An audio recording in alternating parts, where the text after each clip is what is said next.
Good evening out there, everyone. I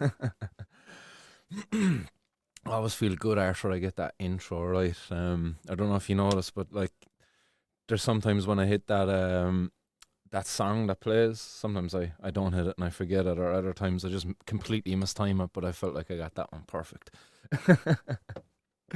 Little things I'd be noticing, I'm sure. None of you notice any of these things, but good evening out there, guys. I see a good few of you chatting away inside in the hot box already. Nice to see. Who have we got out there? We got Barry, Mark, Daily Talker. What's happening, Daily?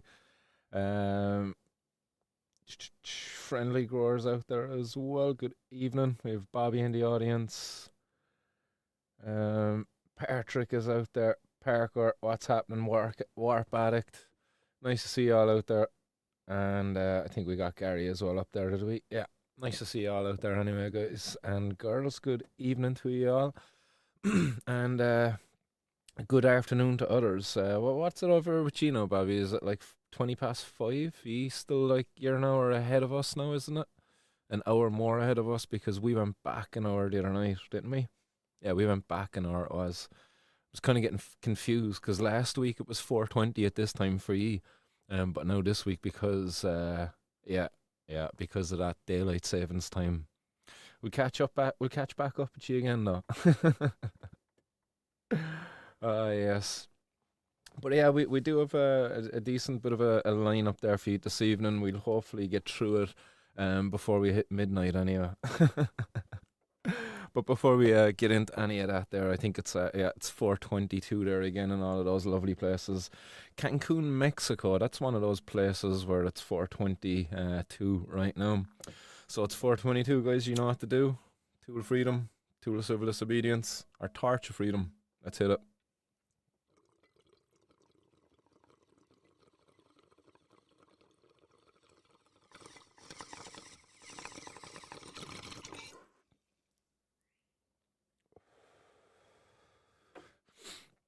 And we have to give a big shout out to the friendly grower as well. Got the share some company with himself the other day, and also got gifted this lovely bit of glassware. So a big shout out to the friendly grower, nice one. Really appreciate that. Really love the opposite bowl. The last one had a long stem, and you just hit it from the long stem. This one has the big bowl at the end. I like that. She gives a nice bubble when you're hitting it.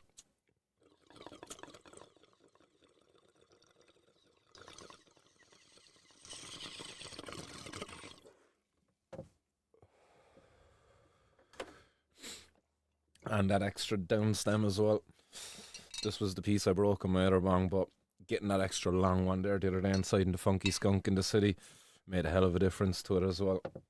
Getting that deeper penetration into the water really just adds to the bubble, and it gives you cleaner hit as well, I think.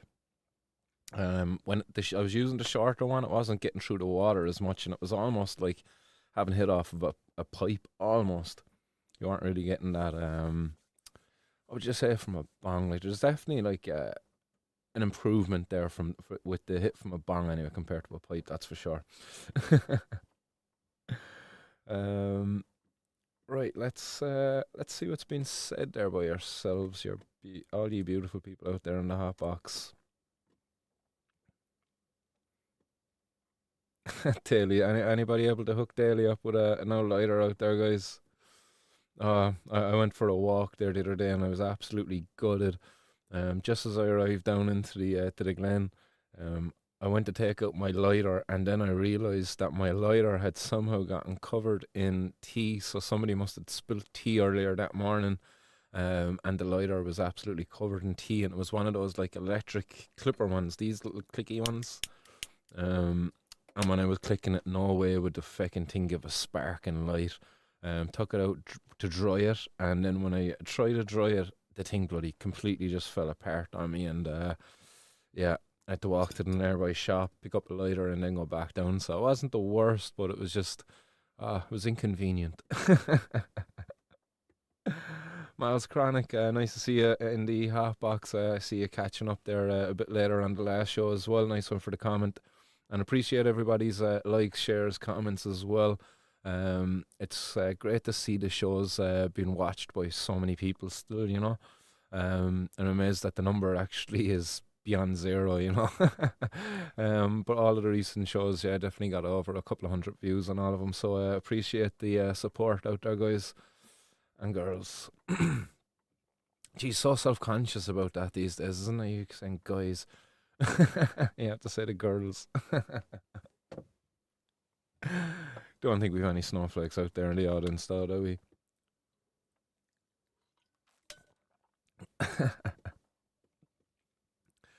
um, Patrick Shields, yes, get her in there.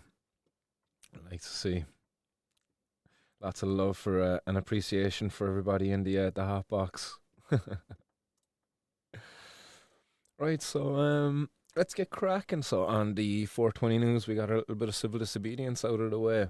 We've a couple of headlines coming up for you, and I suppose it's all relevant with the upcoming election, with the ending of prohibition. So the first headline I have for you is it's one coming out of Cork. So the opening of the headline is Cork's no-go streets. So no-go streets, guys. I'm telling you, like there's nowhere in Cork that's a no-go street. To be fair, like it's definitely an over exaggeration of the situation, but like in no way am I saying there's not places where at times it's dangerous. I think the biggest problem in the city at the moment is just under policing, ineffective policing. So I just think that's very misleading in a headline. I think it's clickbaity, I suppose, but like in defence of Cork, I will admit, look, I'm biased. I'm here wearing my Cork hoodie at the moment, so slight bias there in that we love Cork. But I just can't see anywhere in the city as being like a no-go zone, like a no-go street. I just can't think of it. I know others might feel different. They might have had different experiences, but I can't help but just get any further in this article without first drawing attention that that's just not true. On the rebels. But like Barry, you're in the city a lot. You're out there in the late hours. Like, do you vibe with that? Do you think there's no go streets in the city, or is this just more kind of over exaggeration, clickbait? But anyway, it goes on to say anyway, it's so dangerous that I don't come into town on my own anymore. And look again, look, this is probably how this person feels. I'm not going to try to undermine, like, like, yeah, how would I say, like, mock this, like, is it mock? Shit, I can't think of the word I'm trying to think of. But look, I'm not downplay. That's the one. I'm not trying to downplay how this person feels about this. Because again, how I feel about going into the city is completely different to how this person might feel. This individual here got threatened by knife while at work. Apparently, some people were coming into the shop robbing some fizzy drinks. Apparently, and when this fella caught him, your man pulled out a penknife. I think it was a flick knife. It says down here, and he threatened him. And it wasn't like near to him or anything like, but obviously it was frightening to him. And he says, "I'll be back. I'm going to be back for you." And he never came back. But he points out here, he goes, "It was very strange." He says, "You would expect someone who was pulling a knife to be robbing alcohol, but they were about €3 in reference to the fizzy drinks." So again, I just think that's very stigmatizing towards, again, drug users, alcohol consumers, being a drug using community. To assume that a person who's in there stealing might be robbing alcohol. Like, why can't a person be in there robbing some fizzy drinks? They might be bloody thirsty. They mightn't have any money. So again, I just think there's a bit of stigma there against certain maybe drug using communities again. It goes on to say the socialising past 11 p.m. has become a thing of the past for the individual above in the picture. It says walking down the street is often very intimidating. I'll often have people coming up to me asking me for cigarettes. Others will ask me to buy them a pint. Recently, I was approached by a group of older men who saw tobacco and asked me to roll them some. They were very drunk, and I found that terrifying, to be honest. It's very hard to tell if someone is being threatening when they are drunk. In that situation, I ran away from them. They weren't in a position to keep up. So again, this is just a reflection of ineffective policing of our community, of our city. More importantly, I suppose, our city. I've often been in there walking around the city, take my dogs out for a walk. Quite often I go nearby to the Glen, but a good few times I've ventured into the city just for a change of scenery. The weather might be suitable that evening for a little bit longer stroll into the city. And it's kind of like it's eye opening when I'm walking in there how little you actually see the guards patrolling around. Because I'm walking down, I'm like make no secret of it. I might have a couple of dupes rolled up, so I'm just consuming, walking down with the dogs, enjoying the stars in the sky, enjoying maybe a podcast I could be listening to. But I'm very aware of the fact that you see very little guards actually passing, if at all. I walked from the north side out to the south side there last week, just over a week ago. Had a friend who it was his mum's birthday actually out in the Rochestown Park Hotel. So it was about an hour and a half of a stroll right across from the north side to the south side. Not once did I actually see a guard's car pass me along that entire walk, and that took me right through the city, going past the bus station. So again, this article it should be actually highlighting ineffective policing, poor patrolling of our city streets. Like, this individual had to run away from them. At no point did he actually meet some guards and say, "Hey, I feel unsafe. Can maybe you give me a lift home," or something like that. I just kind of had a situation where I had to run away from some people. That would be more effective policing, the community policing. But if you've cops, they're busy dealing with somebody like myself who might be walking with their dog, smoking a doob. They might get a smell of it as they walk past them. Easy to target. How often does that actually happen? When I be sitting down inside court, it seems often enough. Then it goes on to this lady. This lady's from Fairhill, and she says she has to bring a family member of her to feel safe when she goes into the city to collect her pension. So again, like, you're talking about a lady going into the city during the daytime, and she doesn't feel safe. Again, this is a poor reflection of our guards and the effectiveness of our policing of our city streets. Like, this lady should feel safe to be able to get on a bus, go into the city, because our streets are being effectively patrolled, where those who actually mean to do harm are deterred enough because, hey, I'm going to bump into a cop there because, there's one nearly around every corner as such. I just think it's more a reflection of poor policing of our city. And again, I can't help but point out how much time is wasted on uh, the prohibition of cannabis. There was statistics given out during the Oireachtas Committee on Drugs, where they were told between 2021 and 2024, just I believe it was 3 years and 3 months was the period that was covered by it. There was over 20,000 people who had been caught with cannabis. Some of them being given cautions at the side of the road, but many of them actually going on to be processed in the courts there. So over the course of 3 years, just on cannabis alone, there was over 20,000 people being interacted with by Gardaí. And if you think of that interaction where it's not just one guard, it's going to be two at minimum, two guards at minimum, whether they be out in foot patrol around the city or whether they're actually in the car. So much resources actually going into just the prohibition of cannabis. We're not even going on to the other drugs. So if we actually were to take away the prohibition of cannabis, just that one alone frees up so much resources. If we were to look at actually ending the war on drugs and actually having more effective drug policy there that doesn't empower these criminal gangs, that doesn't see our guards' time being wasted interacting with people who, just want to get high, to put it politely. So again, I believe this woman shouldn't have to be taking a family member with her into the city. I do believe our guards should be doing a better job, and that's no way, again, speaking poorly of our guards. I think they do the best within the system that they work in. It's unfortunate that many who I've met over my time actually don't speak out, because it seems like a good few that I've met, not those who've processed me, although probably some of them. But many of those who I've met have actually agreed that, yeah, the prohibition of cannabis, the prohibition of drugs is a massive waste of their time. They can see it. Unfortunately, the judges don't see it. Those policymakers don't see it. It's the old kind of saying, what is it, doing the same thing and expecting different results? It's like, come on, like, wake up, smell the coffee. We need to change our way. But no, unfortunately, we're going to go on until the election and into the next government before we might see any potential change. Until, ladies like this will actually feel safe, maybe, to go into the city once again.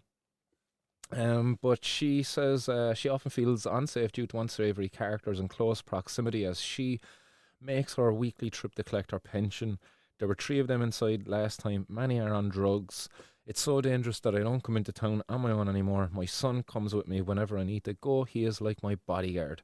The pensioner has been met with intimidation and harassment at every corner. So again, at every corner, she's met with intimidation and harassment, but not guards. Like, that's what she should be being met with, to be fair. I believe our guards should be there to keep our streets safe from thugs who mean to do harm to this woman, to individuals like this.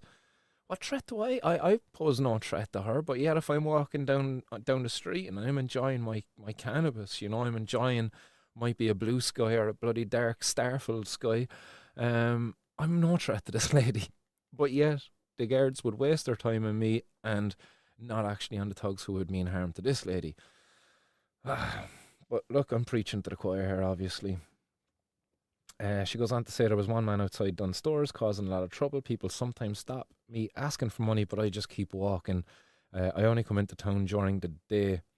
And then it goes on to for another individual here. He's from the Glen. He says socialising in the city is now restricted to daylight hours due to antisocial behaviour and recent crime reports. So it's not just the antisocial behaviour, but I suppose the reporting on the media. Again, the media kind of coming out with this, no-go zones within Cork City. It's there is no-go zones. To be fair, like trouble can happen anywhere within the city at any time. It's random. There's certain areas, all right, definitely where what would you say, like certain, like definitely there's areas where people who are down and out in their luck, vulnerable, addicted to drugs, homeless, are begging. There's certainly areas where you're going to see them more, and you'll see open drug dealing that might be going on in that, and then that area gets an awful bad rap. Oh, there's drug dealing going on down there and stuff, but like these people have to buy their drugs somewhere. It's going to happen somewhere. Just because it's happening there doesn't actually mean that it's a dangerous place as such, because that might take place there. Like if there's a debt incurred and the debt's not paid, the violence that might happen afterwards mightn't actually happen there. That person might find them at a different part of the city. It's not tied to any one place. And again, when it comes to drugs and drug using, unfortunately, because of the prohibition and the laws, yeah, it is going to be on our streets that it happens. People who are addicted to drugs and maybe injecting drug users, they have nowhere safe to actually go and inject those drugs. Um, not alone somewhere safe to go and buy them. But yet they get blamed for so much trouble within the city, for so much, like, what would you say, like people not being able to go and enjoy the city anymore. It's policymakers who need to be blamed for this, to be fair. It's policymakers. It's not our guards. I know I pointed out the guards earlier on, but it's the policymakers who are really responsible for ineffective policing of our communities and our cities. But again, preaching to the choir, like, I only come into the town during the day, says Tony. I'm afraid to come in at night time because of everything that's going on at the moment. When there's a couple of people with me, that's really the only time I feel safe. It's possible the town has gotten worse. There are a lot of young people who you can see are taking stuff. So again, there's a big finger being pointed here towards the drug using community. I find there are a lot more people coming up to you asking for €1 or two. It is intimidating. It's also very sad. People are walking to the other side of the street just to avoid any trouble. And look, that's something I definitely have seen maybe a bit more of an increase in within the city. As people down and out in their luck going around begging for €1 or two. And the same people, again, I've been in around the city quite a bit. And yeah, I've seen drug dealing. I've seen people who there's no denying, look, that person is addicted to certain drugs. And you'll see them at one point begging at the side of the road, and next you see them at another time and they're buying drugs from a person. I've become familiar, to be fair, around the streets as well with the different people who buy, the different people who sell, just from walking around, just with the dogs and stuff during the day, going in with because of my seizures, my epilepsy. I've not been able to drive now the last almost 3 months, I think it is now. So I've been doing a lot more walking, been out with the buggy with the kids. I love taking them into the city, going in with the bird seed, feeding the pigeons and stuff. But just in there hanging around with the kids, feeding the pigeons, and you're kind of witnessing the stuff. Like I'm always keeping my eyes open to make sure my kids are safe, obviously. But then as you're doing that, you kind of witness other things that are going on. You become a bit more aware of like the individuals, as I say, you become familiar with them. And you'd wonder then, like, because some of this happens right outside of the guard station. It's funny enough. The Bridewell guard station just around the corner from it's one spot there, the coal quay. I've been down there feeding the birds quite often or not. And just there, kind of outside of the corn store, just maybe above the corn store, quite often I've seen drug deals happening there.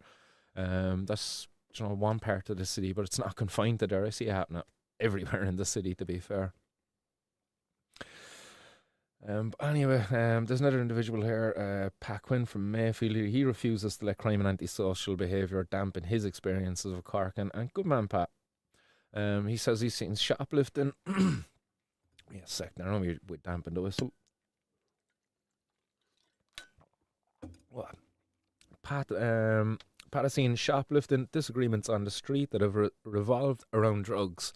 Again, like it seems like there's a big finger pointing going on here, a big blame game going on here towards drug users for this no go area, for so to speak, Because it very much has come back in nearly all of the stories towards people who have been using drugs. I've seen people being thrown out of shops by security, but none of these incidents have ever made me afraid. They are not nice to see, but it's just life. I have sympathy for the people who do this, but I also have sympathy for the shopkeepers dealing with all of this, uh, uh, dealing with it all of the time. I think a lot more could be done. And I agree with that. I certainly do have sympathy for, say, the shopkeepers and those people who feel unsafe also about going into the city. Fair play for Pat for not letting this ruin his experience in the city, but, not to downplay others' experiences and how they might feel. I do feel sorry for them that they might feel afraid. Um, but the way to do it isn't to point the finger at drug users. We need to be focusing on policymakers, the same policymakers who sat in their hands, who've done nothing over the last countless reports that have come back to them that have said, hey, we need to take a change in our approach towards our drug policy, our drug using communities. Our current approach isn't working. And thank God the most recent report published is pretty much a radical one, calling for a complete 180 shift in the direction that we've been taking, a complete 180 away from criminalisation towards harm reduction, legal decriminalisation and regulation. So that is great to see. But again, articles like this need to be calling out policymakers, especially when we've an election looming. There's an election going to be coming very soon, and articles like this, I believe they do a disservice to the voters out there, because the voters out there should be informed that, hey, this is an effective police, and it's not the fella down on the side of the street begging who might be looking for a couple of euro, or the fella who might come up to you and say, hey, come here, can I get a rollie off you there? I see some, can you roll us one of them? And they mightn't, they mightn't have the most politest of approaches, they might be not dressed in the most like fucking fashionable of clothes. They mightn't even be clean, they might be dirty. And that's not to fucking be disrespectful for anybody out there who's homeless and begging and all of that. But you know what I'm saying?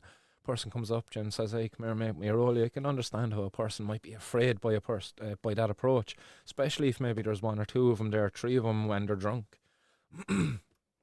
But again, these articles, we need to be pointing the finger at policymakers, not the drug users, and that includes the drunks. um, and yeah, I'll echo Pat's final sentence there. I think a lot more could be done. I think a lot more could be done too, Pat, and I think it's policymakers. That's where a lot more needs to be done. That's who a lot more needs to be done by. This lady there, Clara from age 21, says she now avoids Cork City at all costs due to the risks involved with nighttime socialising.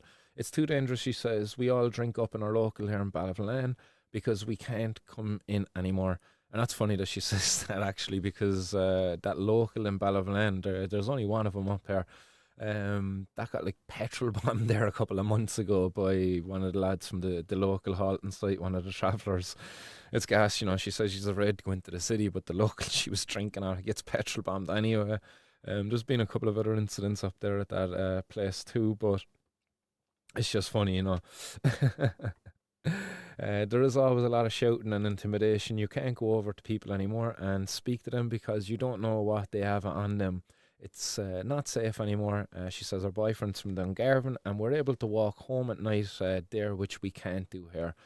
And again, that's the difference between the real capital and the small little town of Dungarvan, the peaceful town. And that's like I think Dungarvan's a beautiful spot, but it's not a city. You don't have some of the same complex problems that you have here in the city. You do have a big homeless problem here in the city. You do have a big problem with people on the street who are addicted to different substances. So that's certainly something below in Dungarvan that you're not going to have. Dungarvan is probably more effectively then policed as a result of that because it's one, it's smaller, and two, it's got a less of that population of people who could be a bit more problematic within the area. So yeah, that's the difference between a city and a town like Dungarvan. So look, Clara, I'm sure if you wanted, you could move down to Dungarvan if you like it so much. A bit more room for those who appreciate Cork and the city. Again, joking. Brian from Bandon says he would have no reservations about heading to the city despite the antisocial behaviour. Go on, Brian, kid. He says he feels very safe, and then again, I don't go out very often. I'm not exactly at the age where I'd be going to nightclubs. I know age is just a number. It's not a limit. Don't be putting yourself down like that, Brian. By many more good years left in you. What nightclubs are actually in the city anymore? Jesus, the last time I was out at a nightclub, I was at Cubans. You'd have Anna's. Man, I remember Garby's. Garby's used to be a good one. Happy days. Good crack. But anyhow, James Ryan from Tipperary also says he feels safe in the city. I saw a few sleeping bags around the place when I was out, but that was about it really. I stick to myself as much as possible, so it's not something I've really experienced.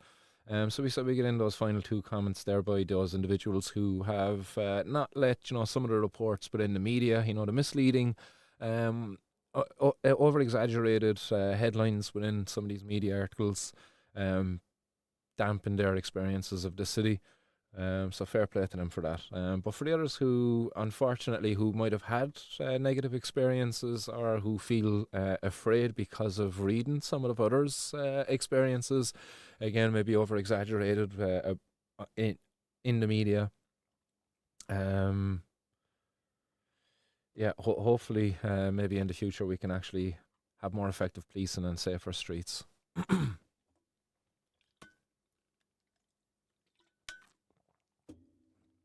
Oh, so there we go. Shout out to Casa de Stragas for posting this one there earlier.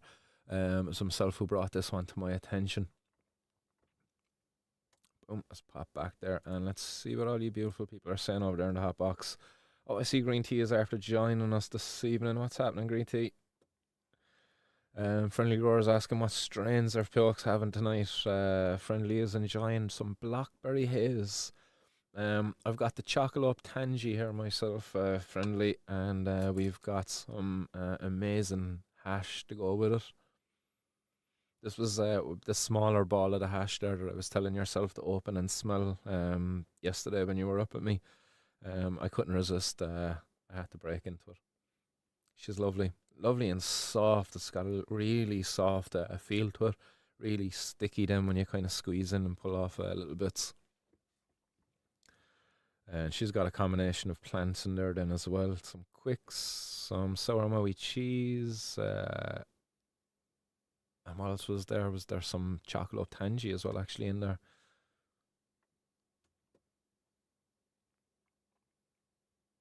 Oh, what's happening, Mr. Wes? Emerald Isle Labs after joining in there as well. So, Story Martin Bro, hope yourself and everyone are keeping well. No complaints here anyway.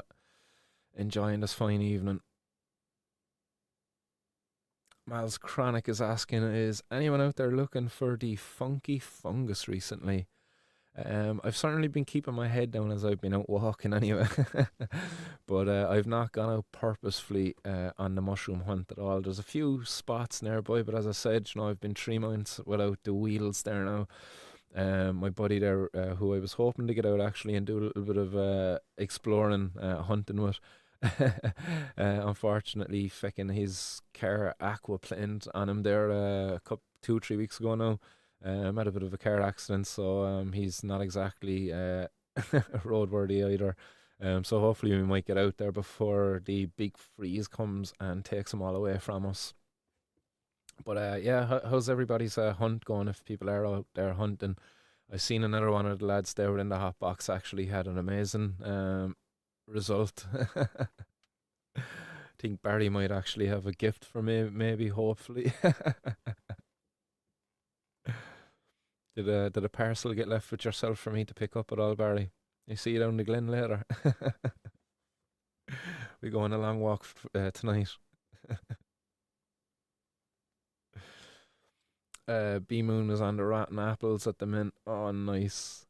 Was it rotten apples or apple gushers that I had that time above in Dublin with yourselves? Um, it was absolutely amazing, whatever it was. Anyway, I'll never forget how just apple it was. Like it was just pure apple juice. Arcadia is asking any court dates, brother. Court dates for myself. I believe it's November. Just quickly looking 27th. November 27th, I'm back for the cultivation case. So the cultivation case where I was given the probation and so I have to meet the probation team still. So I'm back on the 27th. So hopefully I'll be meeting them within the next days. They're then going to have to do a report, and I believe I have to go back to court then to have the report read to the judge or something and see what the judge wants to do from there. So this 27th of June, I'll be back in court anyway. That's the cultivation charges. What's happening, Mad Dog?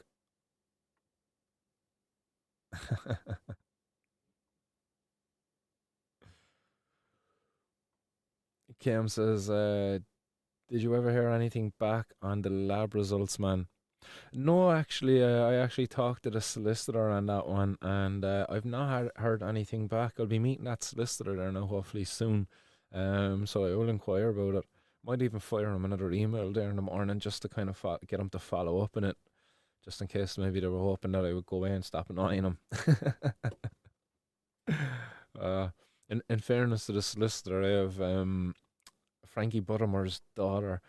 And at first, I thought she was just going to be like any of the rest of them that I've met in the past who've given me such a bad taste from solicitors where I didn't want them representing me.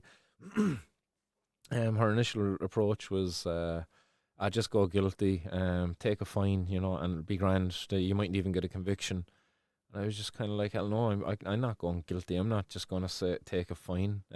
What I did wasn't wrong. I'm standing up for rights, and she was like, okay, so you want to you're going to go at the hearing. They're going to keep you to the end of the day and all of this, and you might go to prison and all that. And I was like, look, if you're just going to do what the rest of them do, I'm actually going to represent myself from here on out.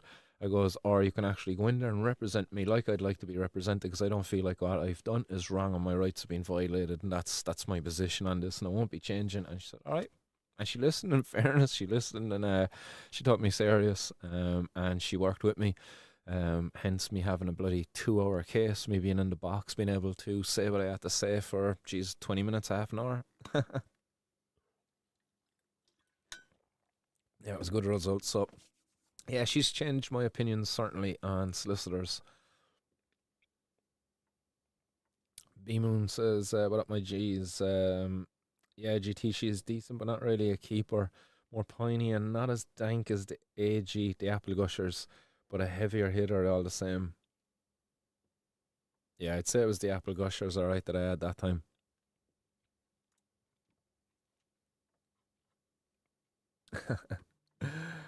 Right, let's jump on with some of these other headlines that we have lined up here for yourselves. So the next one is coming via the Crown guys over on their X page. So we'll pop this up there for yourselves. Yeah, you should be able to see that there now. Give me a sec, cause some of that is off the screen for you.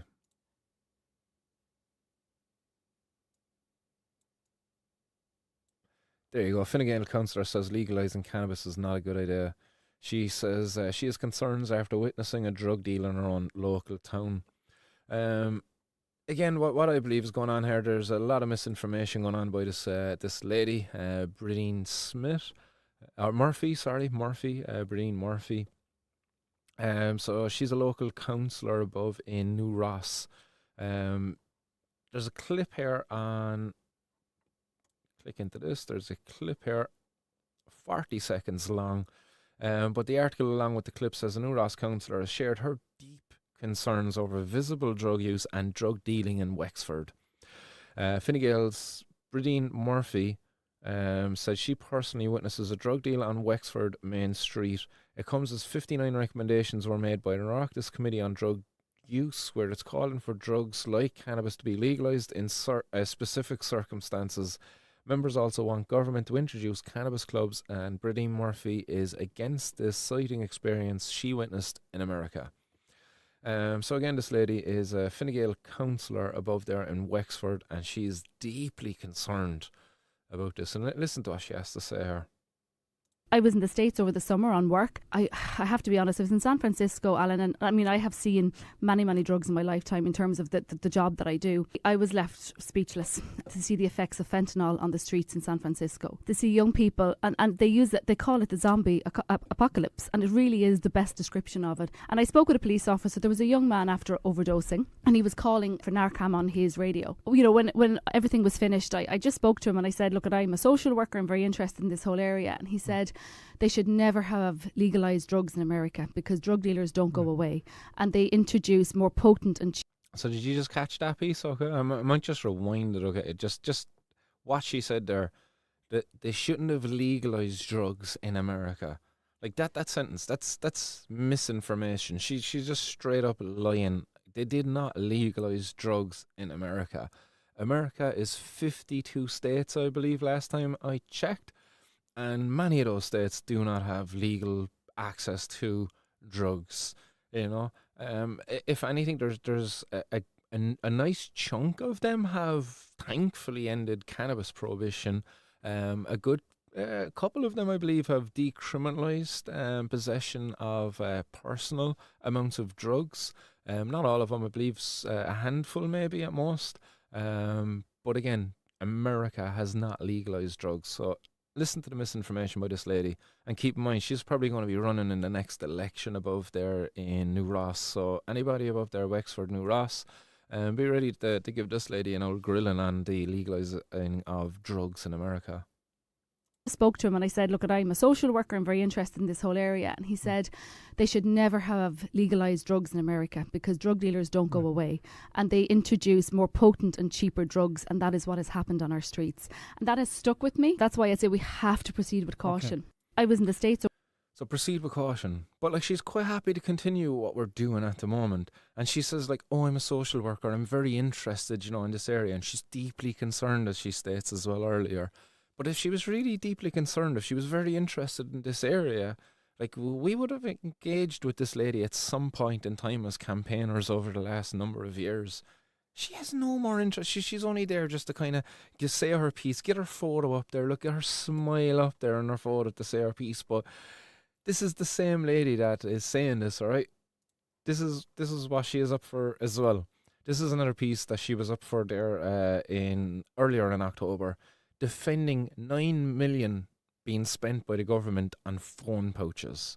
Okay, this is the same person now, okay? So just in the last one, she's deeply concerned. Proceed with caution, okay? Proceed with caution. Keep in mind, there's so much research out there at the moment, and I say research and like keep that in mind with the next clip that's coming, that supports taking a different approach to criminalising people, that it supports actually ending prohibition and regulating the supply of drugs for those who use drugs in our community, much like we already do with tobacco, alcohol, prescription drugs, coffee, and so on. So she is on the radio here defending the government who spent 9 million on school phone pouches. Now these phone pouches, I don't know exactly what they are, but apparently there's research that supports them being used by kids in school to prevent or reduce distraction by the kids from their phones.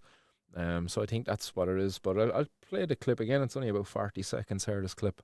We need to start addressing, Alan, the mental health challenges amongst our young people. If we don't address it, we're going to continue to need organisations like Slaney Rescue. So we need to go back to the source here. We need to go back to where the problems are developing, and that is amongst our young people. Look, they have been introduced across Europe. They have been introduced in America. And where they have been introduced, What she's speaking of being introduced here is these phone pouches. Again, I'm not an expert in these. I don't even know what they actually look like, but that's what she's talking about when she's saying they have been introduced. She's defending this 9 million phone pouches. Have shown to have a positive impact on young people's mental health. Right. I have to trust the research on this, Alan. I'm a social worker. Research is what I look into. Like, I have to trust the research. And that piece, research is what I look into. Like, go back to go back just what we heard from her earlier. Like, proceed with caution, deeply concerned. You know, cannabis clubs are a bad idea, despite the fucking research actually being to the contrary. Oh my God, like this lady, the hypocrisy, like the speaking out both sides of her mouth. Like, oh. I just finished this there, Fee, sorry. And what I look at. So the research is telling us that they work, so we have to trust the research at the minute. I do appreciate it's a huge spend. I understand that, and I understand people's frustrations. But as I said, we need to start looking at radical solutions to address the mental health challenges that our young people are facing. And she mentions radical solutions. Come on, like, seriously, if she was really for radical solutions, it wouldn't be fucking phone pouches. It wouldn't be phone pouches that she'd be defending. Surely she'd be on here talking about the government's, the Oireachtas Committee's report that was actually put out there. Like, she's gravely concerned about drug use and drug dealing and stuff. But if she was actually go through that report, if she was actually to have sat down and took the time to watch those committee meetings, which myself and many other campaigners out there took the time out of our day, out of our lives to sit down and do. Many who watched it live, a good few tuned in afterwards. But these councillors are paid, they're public servants, and they're doing the public a disservice by taking these, I would just say, like, these stigmatic approaches, uneducated approaches, because if this lady was really following the research and not just defending her party's misspending of funds, God only knows if you follow who owns these pouch companies, probably some relation or friend of somebody within government, or somewhere along the lines you'll find a connection of some sort. But anyway, we'll get back on point here. We won't go down the road of corruption and misspending of our taxpayers' money. But if she was really deeply concerned, if she was really, like, for the research, she wouldn't be, like, taking that position that she was taking in that last article, that legalising cannabis is not a good idea. Seriously, lady, come on, wake up, smell the coffee and the cannabis. Oh, good Lord. Like, do they really see? Are they really that ignorant to the hypocrisy and, like, what they say and what they do? Like, surely, like, that they have to know that what they're saying isn't really true, and that their position is only the position of the party. Like, they're just puppets. Are they not just puppets being put out there to like prop up the party's views? That the views mightn't even be their own. It could have been something they were opposed to at the AGM, and no, got voted against. The party is actually against what you were for, what you were fighting for at that AGM, and now you've got to support what you were actually against. That's how parties work, isn't it? Is that not how these Ardèches, the AGM, I think I call them Ardèche, is that not what they are, the Ardèche? Where there's motions put forward and they're voted on, they're argued for and against and stuff like that. But yeah, anyhow, look, I'm going to blaze one here because Bradeen Murphy frustrated me a little bit. Uh, I hope I cross paths with that lady someday. 'Cause I'd love to have a good chat with her. I hope it's like on air or something, because there was so much misinformation in that, like, that 40 seconds that she was speaking for. 40 seconds is all she spoke in that clip. And I have so many kind of, hey, lady, look, this, there. You're misinforming the public. You're misleading, like, the voters out there, the people that you're actually supposed to be working for, to do good for, not your party. Yeah, Mal's chronic. We're up against ignorance and corruption, and then there's the simpletons who follow them. Yeah, no, it wasn't just you, friendly. I'm gonna hopefully forget about her anyway, sooner rather than later.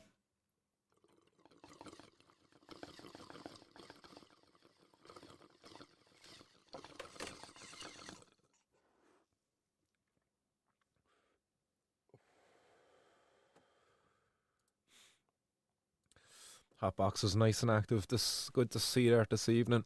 For anybody new to the show this evening, there's a link in the description to the 24/7 Hotbox over on the Telegram, where you'll find more amazing people just like those that you're communicating with there now in the Hotbox. But I see a couple of new subscribers there as well recently, so howdy to all them as well. And before I go any further, actually, before we finish this one,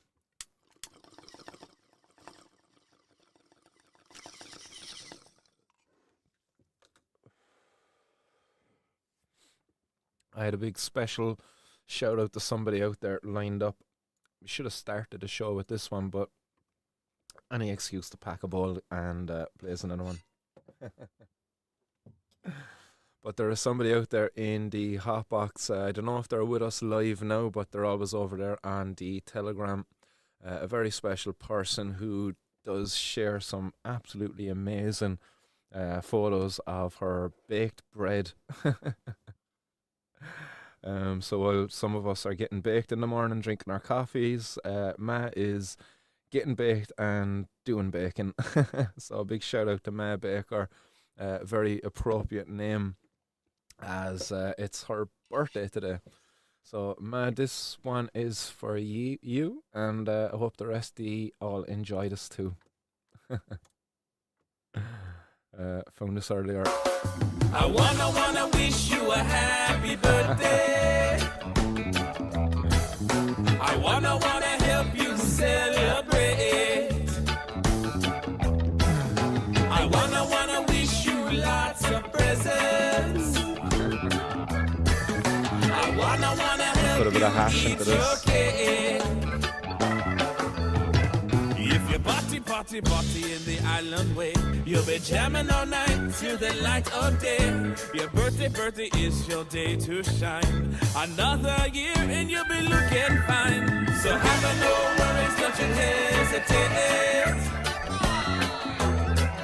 It's time to party, time to celebrate. It's time to celebrate. Yeah.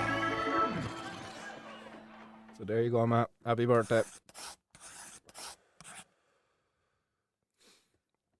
Yeah, found that tune there earlier. Thought that would be a nice addition to tonight's stream. And thanks very much, Matt, for your contributions to the hotbox. As I say, they don't go unappreciated anyway. Those baked bread pictures in the morning, they've definitely inspired me to want to do some of my own baked bread as well. I just wish I wasn't. I don't eat bread that often, like, but yeah, your pictures definitely make me want to eat more than what I should be.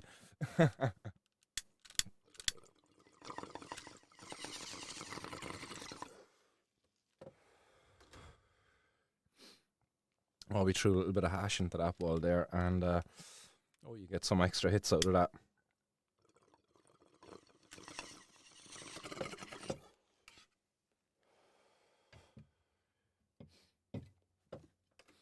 Oh, you can't beat this locally made hash. Like, can you see this? Block my face out, right?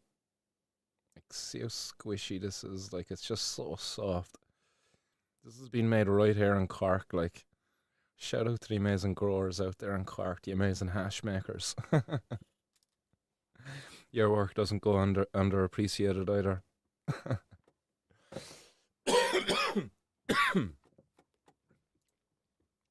Yes, I see a lot more birthday wishes coming through there as well from Matt. Cass out there in the hot box as well. What is happening, Cass? Oh, Cass shared a photo there of an absolutely amazing cannabis farm. Where was it again? Santa Cruz, was it? Santa Cruz? Savage looking photo. I just wish we had fucking smell-o-vision these days. Oh, that would be. Oh. That was the first thing that came to mind when I seen the photo. Like, it was, what did that smell like? How far away were you when you began to smell it?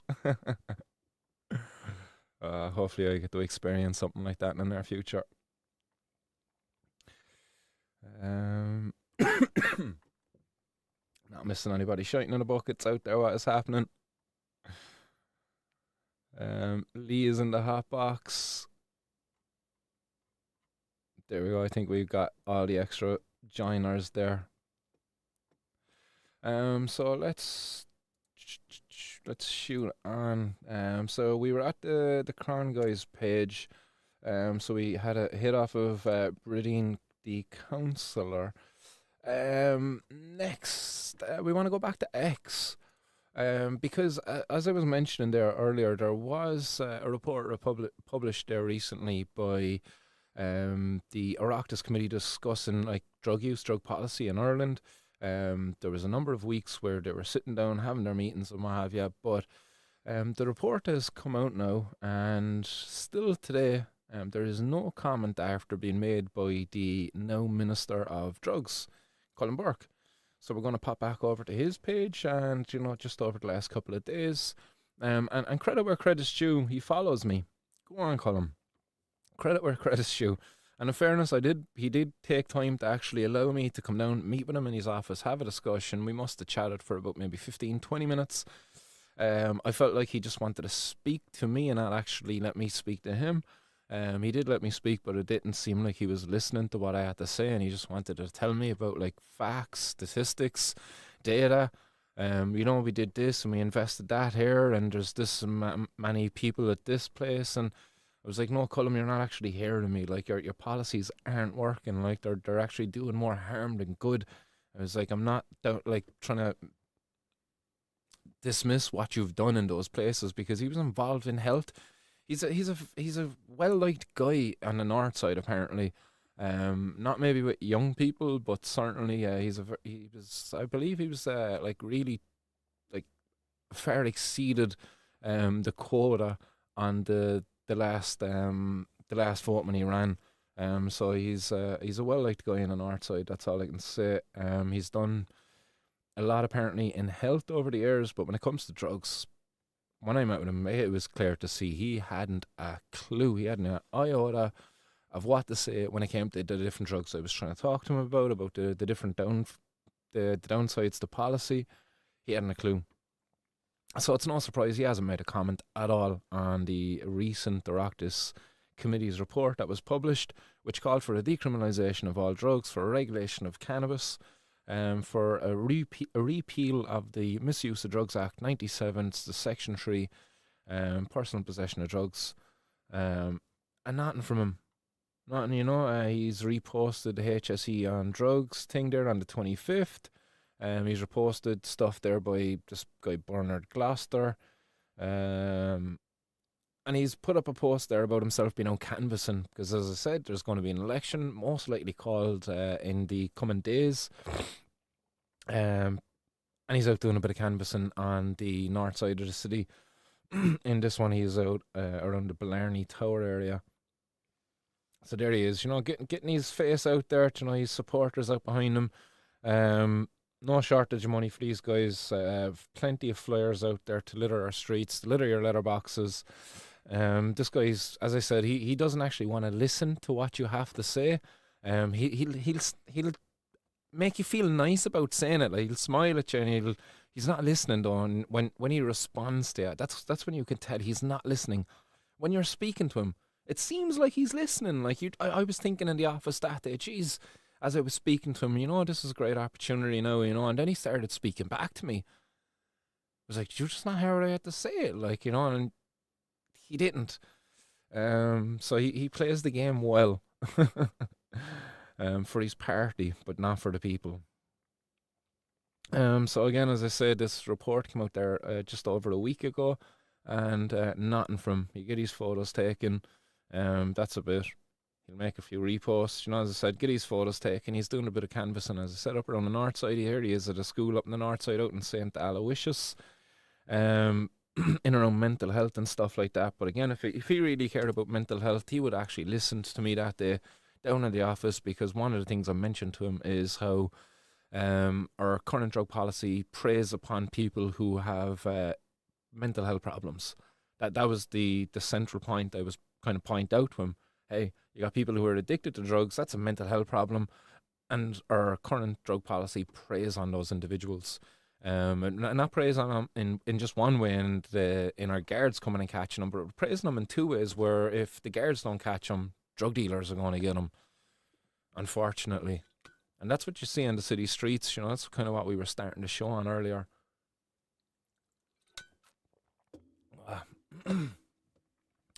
So it's a real disappointment, as I said, this guy is liked on the north side. He plays the game well, he does the politics well, gets his photo there, he meets the right people, he's out there now at the school. Look at all the girls there smiling and stuff. Like, he got asked no hard questions that day, and that's for sure. He went in there, everybody was smiling, licking arse. Nobody asked him hard questions that day. There was a couple of, was it 2 weeks ago, he was here on the north side of the city. He was at one of the addiction centres here up in the north side, Heron House, that's it, here in Blackpool. And you can guarantee he was probably asked no hard questions here that day. They came in, they stood around, they got their photos. They don't look very happy there in this particular photo. He might have been maybe asked a hard question or two here in this one. Might have made promises of more money for him. We get you more money, guys. We get you more money. And that's probably what he promised them, maybe. But again, photos being taken, good now, they're standing around.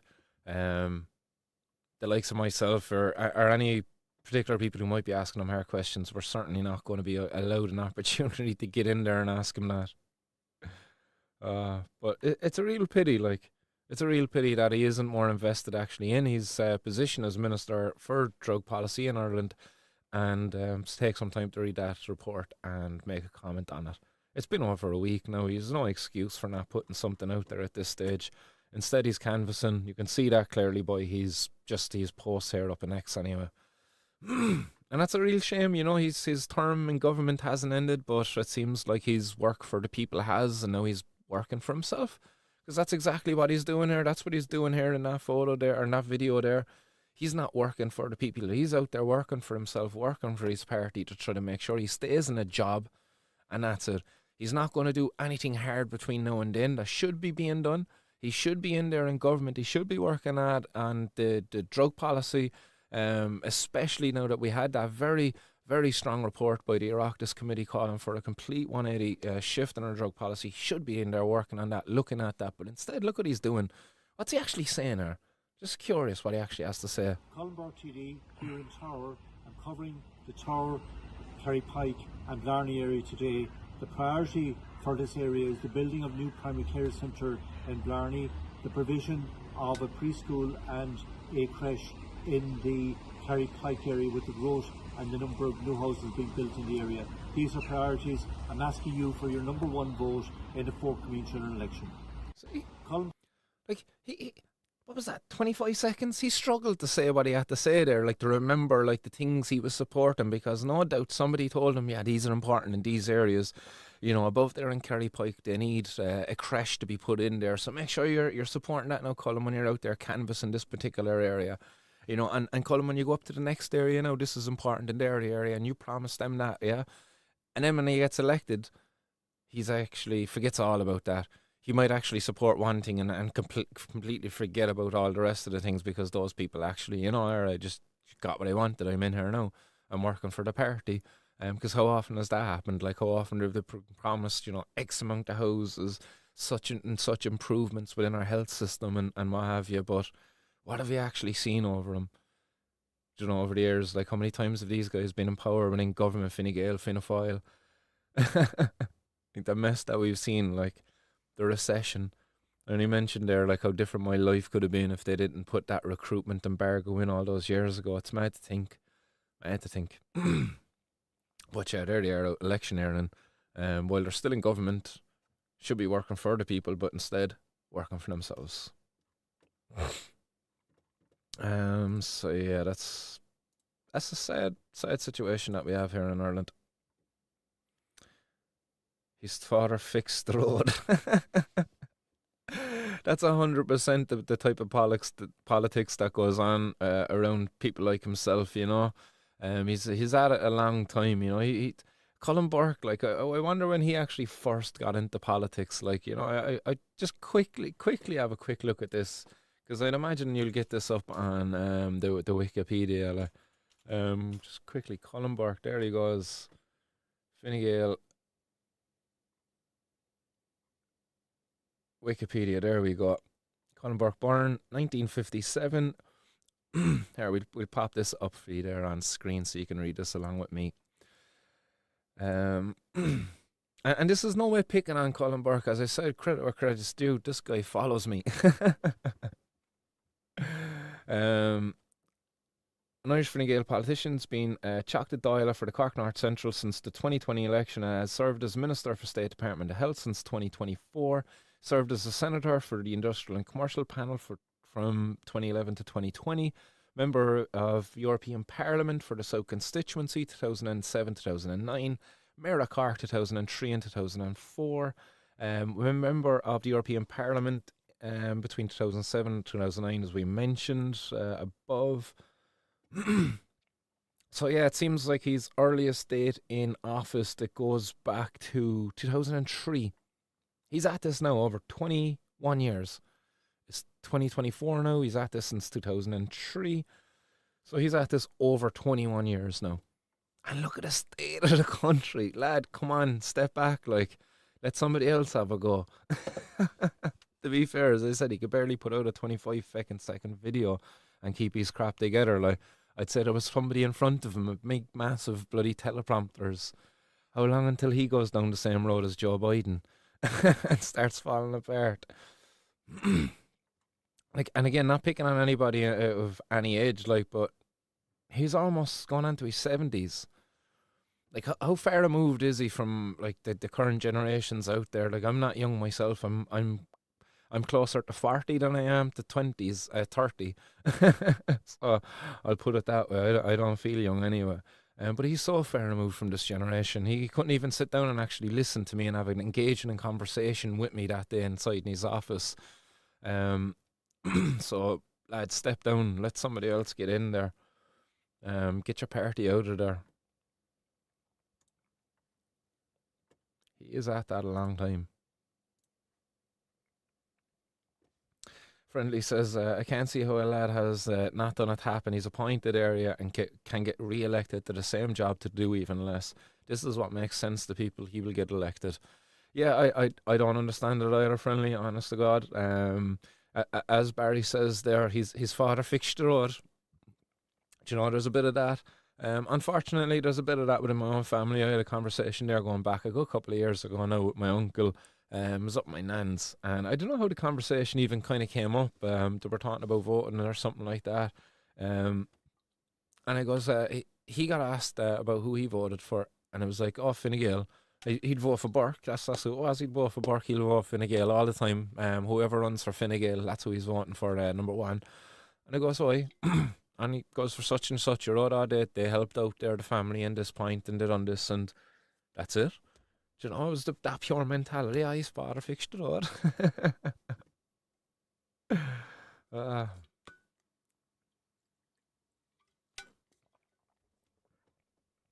So yeah, it should be fun there now running in the next election against himself. I would love to see some sort of a debate to be brought up, because I'm running in the same constituency in the general election as our current Minister for Drug Policy in Ireland. That's a huge opportunity for me. Like, I only realised that the other day, that when the next general election is called, if Mr. Burke runs in the next election with us, which it's obvious that he is, I'm going to be running against the current Minister for Drug Policy. That's like, I couldn't have worked out any more sweetly for me. I can't believe I only realised that the other day. That I should have put that together a long time ago.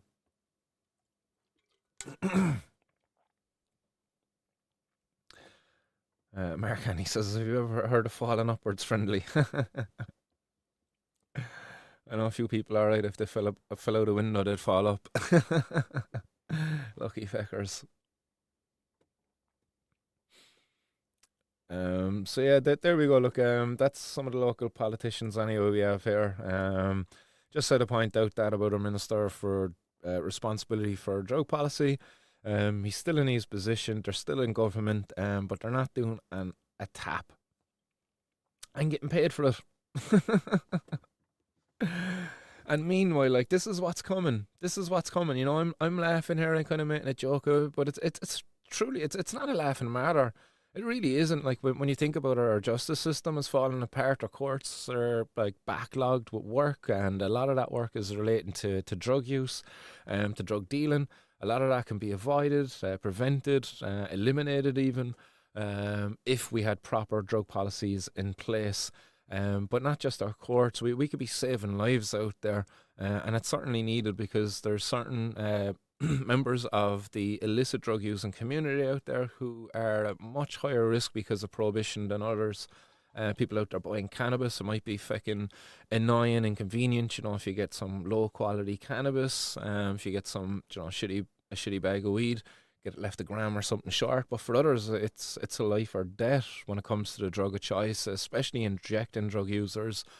We've seen that here in Ireland recently. There was a bit of a crisis there with nitrazines within the heroin supply. So injecting drug users, they were coming across some bags, bad bags of heroin, being laced with these synthetic opioids, these nitrazines and some other unsavory compounds, and dying because of overdoses as a result. But that's only going to get it worse, apparently. Anyway, according to Nico Vorzabov. So this is an article there over on Salon. I'll try to cover it as best I can. It's a long enough article, but it basically highlights how the supply of heroin from Afghanistan, it's reducing. We've seen that there. Was it last year when the US was pulling out of there, or was it 2 years ago when they were pulling out of there? It interfered with the supply of heroin.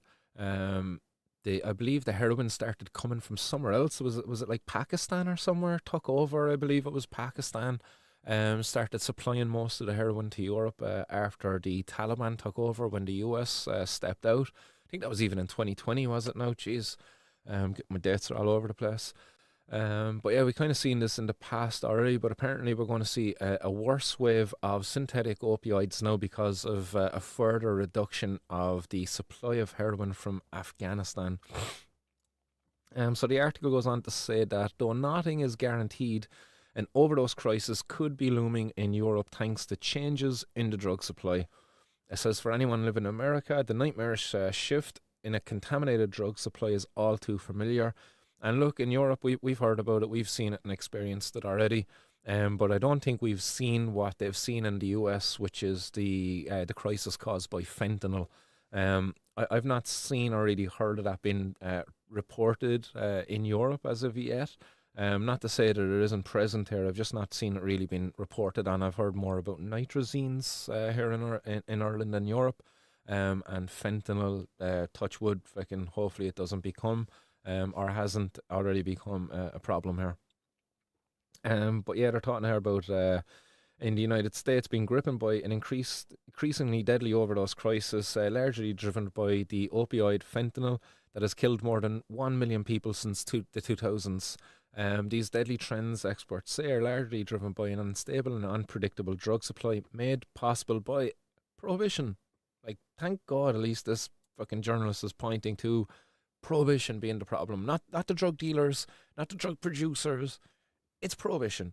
Prohibition is the problem here, and prohibition alone. Like, you can't point your fingers to any one of these people who are just in it to make a bit of money, in it for the capitalist side of it. It's prohibition that causes the problem here. and prohibition alone. Says many people know it began with an overprescription of opioids like Oxycontin, which again was a massive problem over there in the US. It was very easy to be able to go to your doctor, get a prescription for Oxycontin. There was documentaries done in this, the Oxycontin Express. Very good if you haven't seen it. Definitely recommend checking it out. Kind of highlighted, how doctors were being incentivized. They were being wined and dined in all sorts of different ways, being gifted by these different drug pharmaceutical reps to prescribe the pills like OxyContin. Think was a Purdue, a big pharmaceutical company, a family. They were like brought before the courts, but I don't think much actually really happened to them in the end, because of their shady ways in which they carried out their business. To put it politely, but yeah, they were responsible for many people becoming addicted to these opioids and then going to street drugs like heroin. The demand became so high that illicit drug manufacturers realized that they could make more money and traffic drugs easier by shifting to synthetic opioids. And that's because heroin is a dose is a larger size than a synthetic one. So you'd imagine a kilo of heroin is going to be enough for 1,000 people. Just obviously, it's enough for a lot more.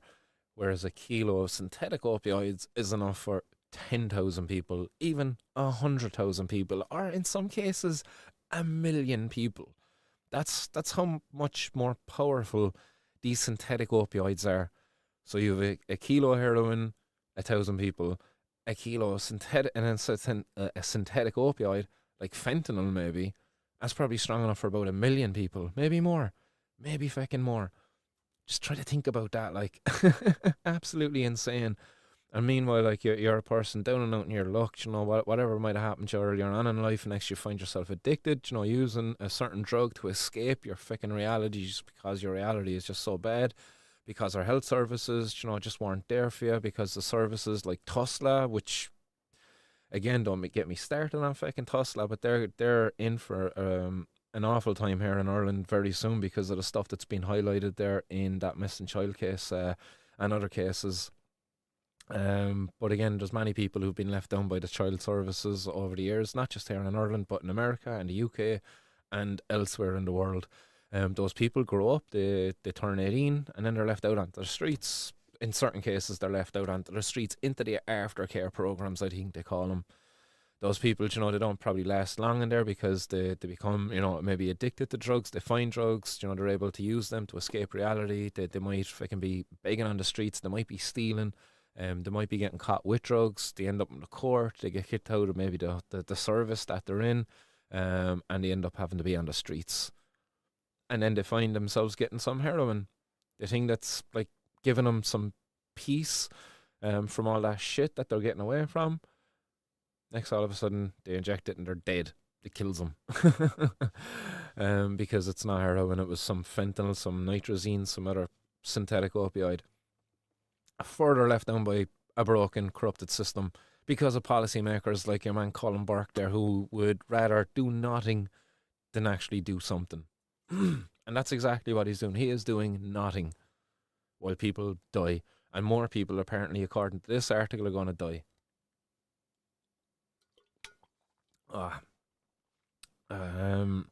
Says in Europe over the last few decades, it's played out differently. Overdose deaths have remained steady.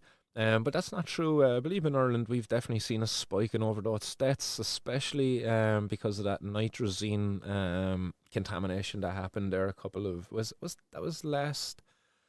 was summer just gone, was it? That was this summer, I think. In fact, my dates are all over the place because of these seizures. But overdose deaths have remained steady, apparently it says here anyway, across Europe, largely thanks to a regular, relatively pure supply of heroin shipped straight from Afghanistan. Again, that's not true all the time. I remember roughly a year or so ago, after the Taliban came into power, good heroin slowly disappeared. And this is a quote from a friend living in London recently, who told a journalist that he hasn't had any users die of heroin overdoses for many years before. He says he quit last September, and it was around then was the time nitrazines and other synthetic stuff started to appear on the streets regularly. This person said they caught up with an acquaintance around Christmas and they were told that 3 people they knew had died. So that's a lot, you know, for to go to be a drug using, an injecting drug user, a heroin user for many years, quitting and then meeting an acquaintance only a couple of months later, and to find out that 3 of your friends had died when you knew nobody who had died, you know, for many years of drug using, all because of a contaminated drug supply. No, sorry, not even because of contaminated drug supply, but because of fucking policymakers who do nothing, like Colin Burke. Unlike synthetic opioids produced using chemicals in a lab, heroin and morphine are refined from the gum extracted from the opium plant. Until the early 70s, much of Europe and America's heroin originated from the poppy fields in Anatolia and Turkey, until under American pressure the Turkish government shut down that industry. Poppy fields then re-emerged in Iran until they were eradicated in the Islamic Revolution, and finally Afghanistan, where the CIA-backed rebels were battling the Red Army since 1979. Opium was sold to purchase bullets for the guerrillas. Warlords such as Mullah Nassim Akhundzada even issued edicts ordering peasants to harvest more poppy, one of the few plants that flourished in the dry, dusty landscape. Plagued by the tribal rivalries, war raged in Afghanistan long after the Soviets retreated. By the late 90s, it was exporting around 3/4 of the global opioid supply. And again, keep in mind, this was all just to support war then. The only reason that they were like shipping this much heroin around the place, or these growing this much opium poppies, was, as they were saying here, to buy bullets and stuff like that. And a lot of it then, like the CIA popping up inside and they're like, what was that story again about your man that they used? He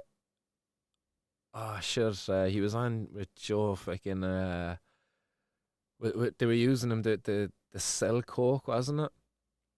The CIA were using him to sell coke, and they were using it to buy weapons, something like that. Anyway, mad shit like. Anyway, the Turks remain important middlemen for transporting heroin from the Middle East to Europe, first partnering with the Bulgarian KGB, and then following the collapse of communism in Eastern Europe by the early 90s, Albanian mobs. And again, these Albanian mobs, like, these aren't friendly individuals at all. You see some of the crazy shit that's gone on there just in cannabis grow houses when it comes to these Albanian mobs. Yeah, they don't mess around really. This network, known as the Balkan Route, has remained robust for the past half century. The steady stream of smack meant there was no need for traffickers to diversify their product portfolio. In '99, the Taliban, an Islamic fundamentalist movement that emerged triumphant from Afghanistan, the Afghan civil war, wanted to legitimize themselves on the world stage as the rightful rulers of the mountainous lands. Their treatment of women rightly alienated the Western world, but their war on drugs did not. Imposing a brief but effective ban on poppy cultivation, there was that even won praise from the then US Secretary of State, Colin Powell. So again, you know, they'd praise these lads who were at the time, you know, doing all sorts of unsavory things to women. It's like, well done, lads, you're great there at your war on drugs, but yeah, let's say nothing about what you're doing to women. uh, I'm sure, like, you could say probably it's one or two good things about Hitler too, but would ya?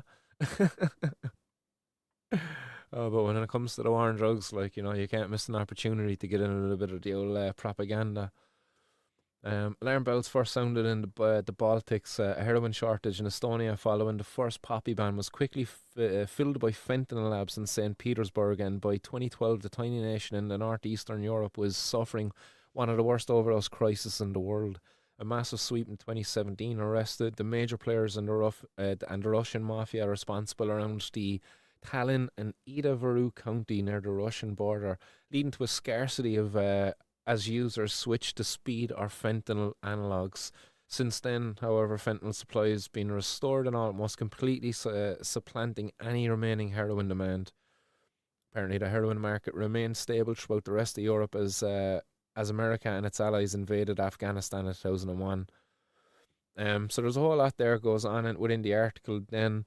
It continues down here. By 2023, the UN estimated opium gathering in Afghanistan had plunged by 95%. And this was after the US had pulled out of there. So there was a massive reduction there in the production of opium over there in Afghanistan after the US had pulled out. The heroin market seemed to have been prepared for the first year of the Taliban ban, and there was enough heroin in circulation and stocked up to dampen any supply shocks. Um, so again, there's a lot here about the heroin. Fly through all this. As I said, it's quite a long article. It goes into quite a lot of detail there about the supply of heroin, the different trade routes and stuff. But goes on here to talk about the different synthetic opioids down here. At the same time, it says nitrazines and xylenes have been creeping up in fatal overdose reports in the UK since 2023. Ireland's included there in that. We've certainly seen an escalation in overdose reports, including these synthetic opioids here in Ireland, these nitrazines, and not really heard about the xylenes, but I'm sure they're probably there too. These compounds first developed as painkillers by the Swiss company Ciba Pharmaceuticals in the 50s. Nitrazines and synthetic opioids roughly as potent as fentanyl, but sometimes demanding more naloxone to revive from an overdose. Xylene, an animal tranquilizer which has caused chaos on the streets of Philadelphia, is now being found across the pond in bootleg codeine, tramadol, Valium, and Xanax. So these are counterfeit pills that have been sold on the black market. Again, because of maybe overprescribing there by doctors, and people are buying them then on the black market and getting caught with contaminated drugs. So both nitrazine and xylenes are now banned by the British government, but are still being smuggled from China and sometimes hidden in cans of dog food. So air taste there off me pills. I wonder, hopefully they're not advertising those pills as vegan friendly. Sorry, I'll leave myself out.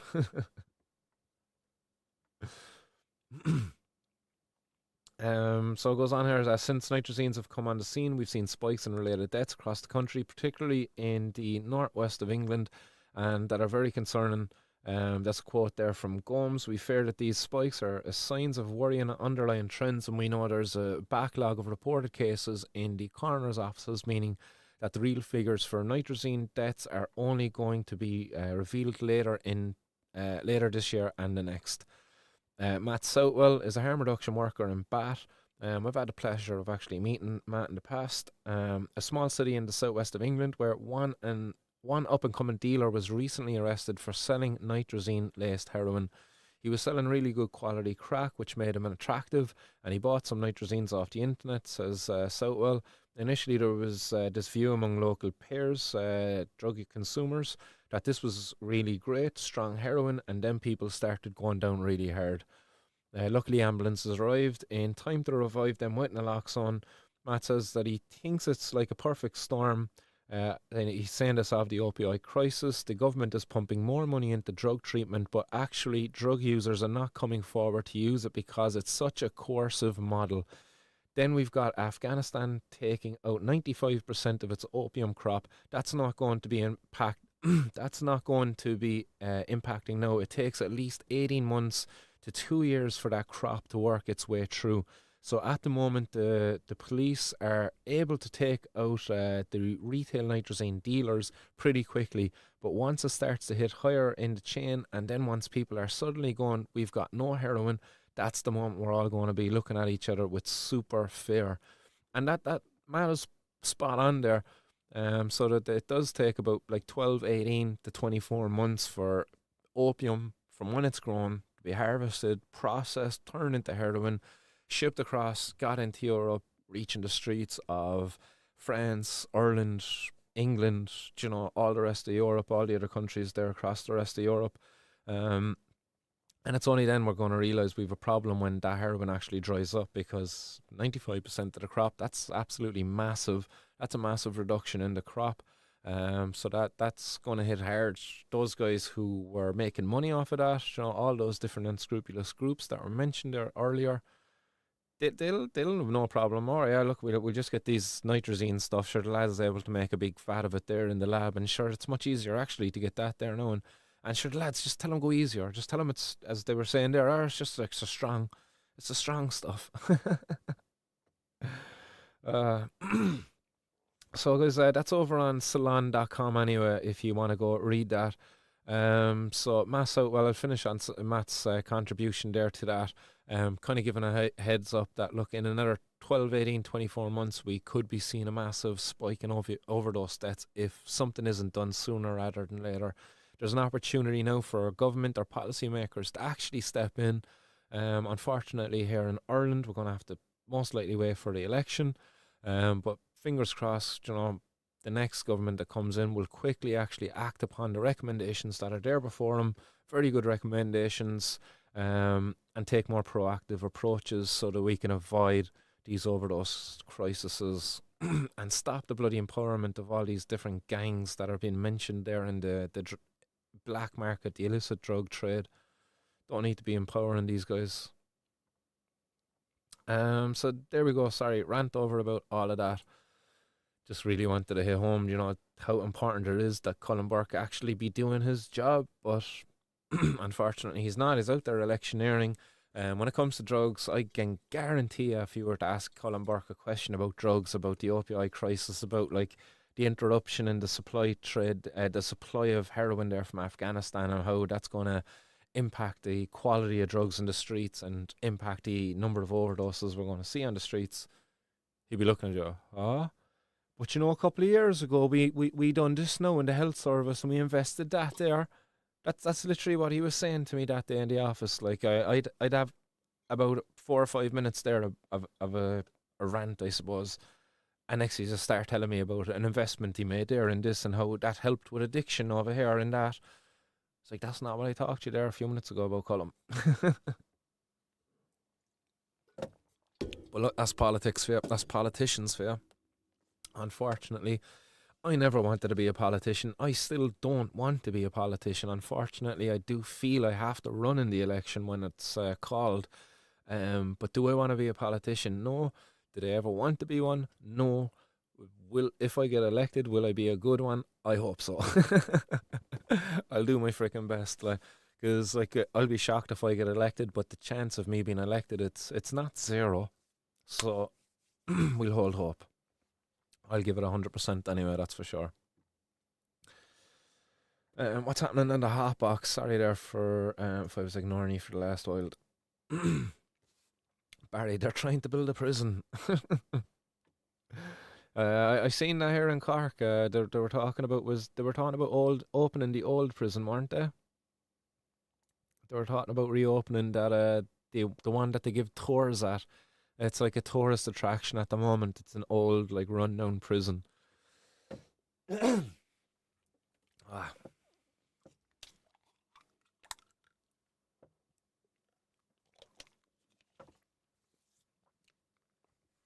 unemployment in wartime Germany, says Rasher. Facts. Barry says, utilising drugs to pay for his secret wars around the globe. Yeah, that's it, Lee. That was the one I was on about earlier, Nicaragua and the Contras. I was trying to think about what your man's name was. Shit, it's eluding me. One of them was a rapper. One of you have probably said it now already inside in the hot box. The Rick Ross, wasn't it? Wasn't it Rick Ross? He went to prison for fucking dealing drugs, but he was actually working for the CIA or some shit.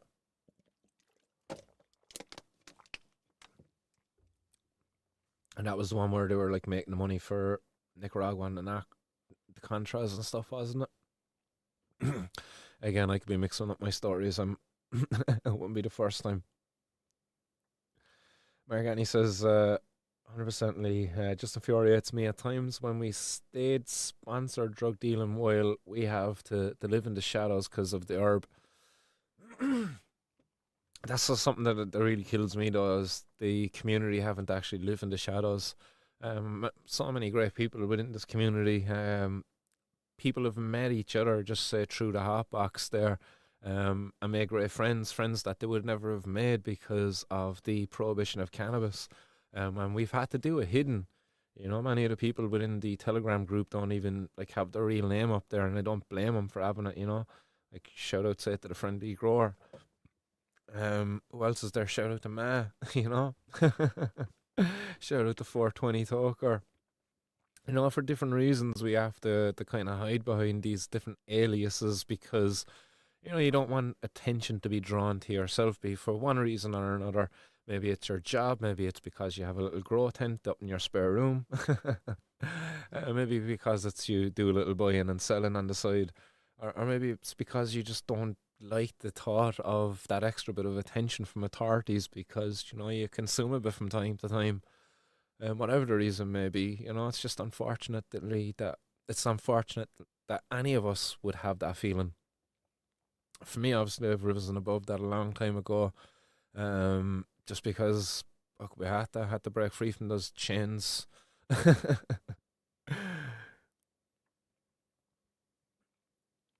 You know, that's a different Rick Ross.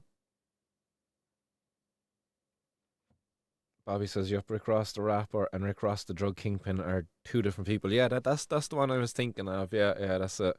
Freeway Rick Ross is the real guy, and Rick Ross the rapper just took the name that the rapper worked. The name, yeah, the rapper worked as a prison guard. Yeah, that's the one. That's the one I was thinking of. The real Rick Ross. Insane story though that was. Absolutely insane. But again, mad how like authorities prey upon individuals, like just the empowerment that drug prohibition gives them over people. It's mad to think, you know. That other story as well that they talk about on the podcast, that they were on about the fella, was it the kids who got killed at the railway line? And they were like, apparently they were after witnessing a drug deal and they got killed. And then some other guy shows up later on and he's dead and he's got the president's number, but it's Bill Clinton's phone number in his pocket or some shit. Some mad stories there around drugs, drug dealing, and the US government. I thought the Irish government was bad, but the Irish government is bad, but the American government is insane. I think I prefer a bad government rather than an insane government. No offense, Bobby, but I'd imagine you would agree. uh, yeah, I couldn't even sell. Brings too much bad attention. Plus, the price would have to be kilos. Couldn't be ripping people off any more than 10 a gram. Is wrong, in my opinion. I'd agree, Lee. Certainly would agree with you there. I can remember when back in the days buying the hash. I can remember being able to get 75 euro was able to get it cash. Got you an ounce of hash. You were able to then sell 3 quarters for 25, and you were able to make a quarter for yourself. Happy fucking days. And then all of a sudden, the price of hash, it went up to was it like 120 for no, it went up to 100 for the ounce. So now all of a sudden you had to sell it for a little bit more just to get your old cut off it and stuff. And yeah, I didn't like putting the price up that time. But to be fair, like the price of weed over the last while, it hasn't really gone up when you could consider the cost of living and the increases there in cost of living over the last couple of years. Like it's the cost of weed certainly has not gone up at the same rate. It hasn't, like, but at least not in my experience. But yeah, buying and selling, I couldn't. I just can't. Especially when a good few of the people that I would know that would be looking to source are like patients. I would feel so bad having to sell to patients and things like that as well. People using it for medical reasons and what have you. Like especially for any more than a tenner a gram. Like I think a tenner a gram. That's a good starting point for now. And it's certainly with the likes of a not for profit type of model that the government have been toying with the idea of there through the Oireachtas committee. I definitely think with effective not for profit models, you could come up with a way in which patients would be getting their medicine, their cannabis medicines for virtually nothing, and other consumers, non-medical consumers, would be able to get theirs at a price they would be happy for, below €10 a gram, hopefully. Certainly, I would say. Um, at the same time, supporting the patients and a cooperative model and creating jobs and all of that stuff. So let's see what the future has in store for us. Yeah, Bobby says he agrees there. My position on the government there earlier was up. Nice one. Howard Marks was an interesting fella. He certainly was, actually. Yeah, rest in peace to Mr. Nice. Um, yeah, we actually had the pleasure of meeting him while he was in Cork a good couple of years ago. He was speaking in Cork City, going. It was in the Pav, and I'll never forget the story that he told actually inside there. He was telling the story of how the natives over in the Americas, when the natives were interacting with the Europeans, they didn't really like the Europeans very much, apparently, because of the way of maybe the which they mistreated them and what have you. So when they were leaving, they gave them like the tobacco plant, the tobacco Nicotiana rustica that we all pretty much smoke today, the tobacco that's sold widely across the globe. Um, and what they should have gave them was there was a different one there again, and it was a much more psychedelic herb, much more psychedelic tobacco. So they gave him the shitty one basically, and that became the one that became ubiquitous across Western society. But yeah, that was apparently a trick that the natives played on them. But that story always stuck with me from Mr. Nice Howard Marks when he spoke there inside in the Pav all those years ago. And I'd know it was a cannabis that he was talking about. You know, that cannabis was the herb that the natives were should have gave him, but tricked him with the Nicotiana rustica. Lee says 15 a gram seems standard in Clonmel. Maybe Cork City and Dublin different. West Cork was good prices, good people there too, though. Yeah, that's a pity. 15 a gram in Clonmel. What's that? So yeah, you're talking your 3.5 for about 50 quid. So 3 grams, 45. Yeah. Friendly says the dream to grow for people who cannot. Yeah, I would agree with you there as well, Friendly. If I could make a living being able to grow plants, where I was able to enjoy some of the harvest myself, but at the same time provide it to others, especially those who can't grow for themselves, I would be a very happy man, and I would work beyond my retirement age at that job happily. Mark says to be able to grow for individuals in a holistic way. Exactly, growing not only with the individual but with the planet in mind. Lee says I left the Mr. Nice book on a plane back from Amsterdam. Typical stoner move on. No. Yeah, heartbroken. Barry Fields, the Arkansas Mafia. And Rasher says Clinton may not have inhaled, but he did import a shitload of drugs. Yeah, there's a mad conspiracy around that there, alright. Yeah. Keep the comments coming in there into the hot box anyway. We have a couple of more articles to dive through there, which are good selves. The next one is taking us back to X, and it's taking us back to Dana Larson, who's an individual I've been following and have been inspired by for a long time. He's a drug policy reform activist campaigner over there in Canada. So Dana Larson, here's his X page anyway. He says the city of Surrey, which she represents, didn't allow cannabis shops for the first 6 years after legalization, and many BC cities still don't allow any. And he says no wonder there's still a black market. And he says all that in reference here to Eleanor Sturco. Eleanor Sturco, who's a Conservative Party of British Columbia member. So she's a member of, what's MLA stand for again? I've written down here. Member of the Legislative Assembly over there in Canada. So representing the people of Surrey and Cloverdale. But again, she's misinforming people. She's congratulating the work for the cops for the great work that they've done. So she says, great work by the police confiscating drugs marketed to kids. More proof that legalization does not eradicate the illicit market, but instead fuels more drugs and crime. So again, here we have a picture of these different treats, cannabis-laced treats, that are not like, they seem like kid-based treats, but like just because they're in these types of packaging doesn't mean they're actually marketed for kids. Like, come on, like Bobby, shout out to Bobby again, but Bobby has shared some incredible looking packs there from over in the US. Like, there was some there at there was an Instagram page you shared not too long ago. And remember that fucking PlayStation one? That was sick.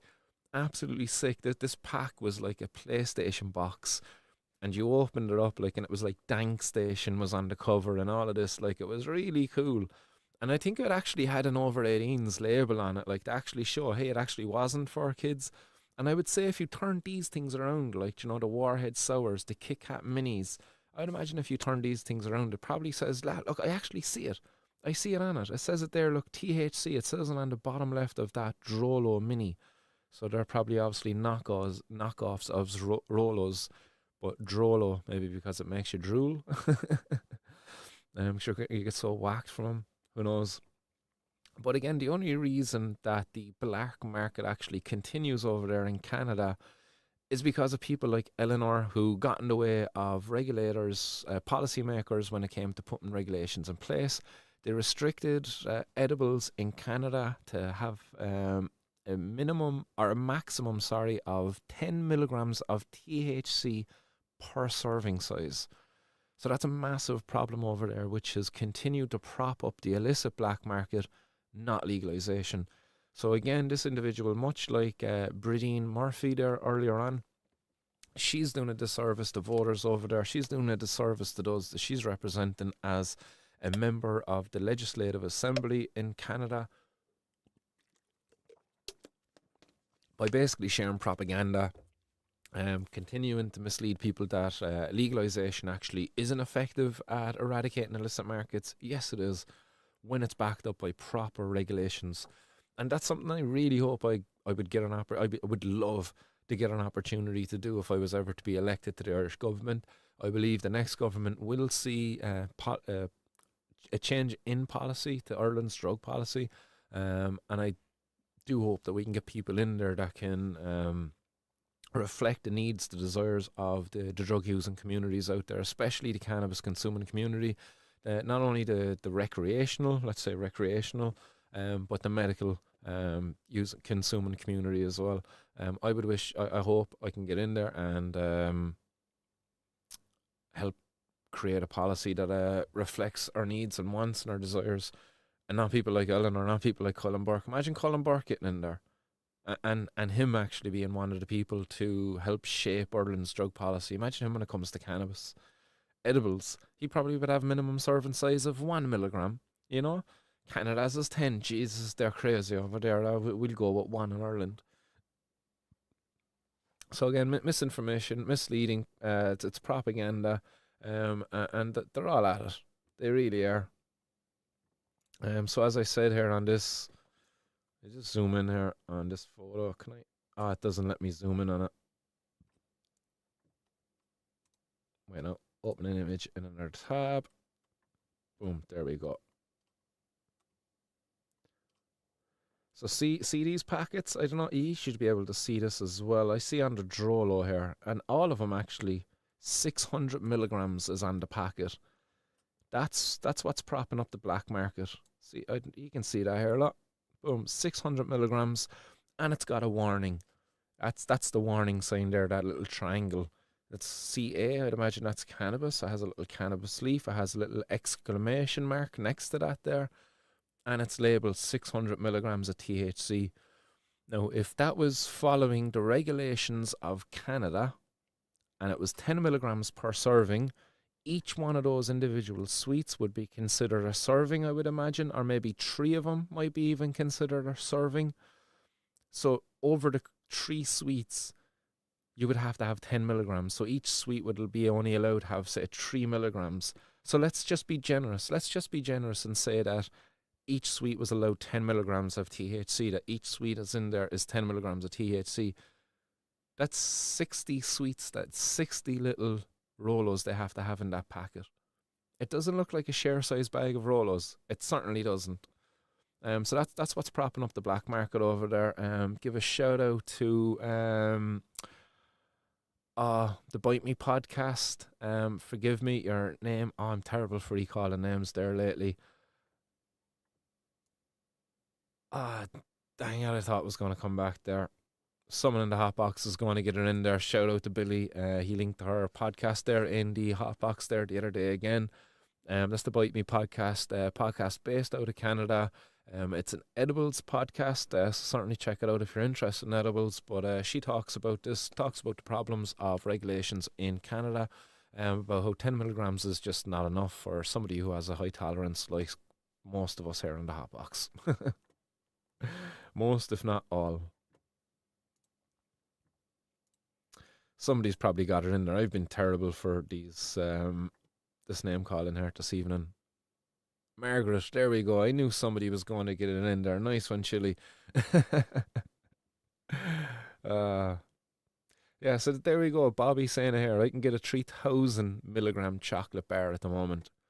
But that's not from a local store like that. That's from the likes of Telegram, Bobby. Yeah, that's from the back of somebody's car, meeting some lad at the. He's running out onto his porch, telling you come up there. Because it's 10 milligrams in New York as well, isn't it? 10 milligrams per serving. I believe that's the what would you say, the standard across. I don't think there's anywhere that allows higher, unless it's medical. Is medical allowed higher? Yeah, 10 milligram crap there too. I was hearing that though, that certain places medical patients can get access to higher dosages. Or is that places maybe that do medical only? A little way of getting around it. But again, then you have people who don't really say need it for medical usages, getting a medical approval just so that they can get access to the higher dose. When in reality, like, they shouldn't have to be cut off. Like, I think there should be a 10 milligram availability for the newcomers, for the first timers, but like for us who want that 3,000 milligram chocolate bar. Does shout out to Teddy and the teddy bear bites. You know, what are those teddy bear bites again? Are they 500 milligrams for a pack of jellies? Like, you know? Nice doses. Yeah, Colorado offering stronger options to the medical side. Yeah, I've definitely heard that that's the case there in certain places. Maybe it's just Colorado, could be other places too. But again, there's no reason for them to be putting that 10 milligram cap on it. It's absolutely insane. It just shows that the policy is being shaped, influenced there by prohibitionist. Oh yes, and a big shout out to Ted actually as well, and Teddy's Farms. Guys, if you're not already in the hot box, you can get into the hot box, and through there you'll be able to find a way to get into Teddy's Farm. And Teddy's Farm is doing a special there for the next while where I believe it's €5 from every purchase, from every pack purchase, edible pack purchase, is going to go to helping aftercare and child. Was it buying a bus for like some homeless service? So there's some really great charities he's helping there. So it was aftercare for the kids coming out of the child services, and I believe there was buying a bus as well for one of those groups too. So do guys consider, if you're going to be buying edibles, to check out Teddy's Farms. The guy's a legend. He's been around in the hot box now for quite some time. Got to meet him in person, and I can say he's a top bloke. His edibles are highly recommended, pun intended. Lee saying here, cannabis is different to alcohol. 1 milligram might do some people at the start, but any experienced user, it's nothing. But it's like drinking a bottle of vodka and getting wasted. Yeah, that's it, Lee. Like, I know when I drink wine, like a glass or two, and that's enough for me. Like even after the second glass, there, I can kind of feel like there's definitely a bit of a change there in the motor functions. But I'd see other people then, like, you know, and they'd have two bottles of wine gone in the same space of time it takes me to drink two glasses, and they're walking fine. They don't seem bothered at all by it. But yeah, definitely different people, different bodies, you know, different pharmacology there within the body. Some people having higher tolerances to alcohol and cannabis. I think cannabis is one that you can probably build a tolerance to quicker than maybe alcohol. At least that's my experience anyway. But I was always a lightweight when it came to the alcohol. You could never fucking get through a good night of drinking without actually waking up the next day or even later that night and just puking everything I drank back up. Oh, I was always a lightweight. Rashers here says 10 milligrams wouldn't touch the edge for a medical user. Yeah, certainly not. Certainly not. How long we hotboxing now, Martin? Jesus, we're doing like the show now is over. It's Jesus, is it over 4 years old now? The podcast, I think the podcast is actually over 4 years old. Um, and I think we have the hotbox created maybe 2 years ago or something. Did we create it about 2 years ago? Um, could be even more now. Because again, forgive me, my fucking memory is all over the place there over these seizures.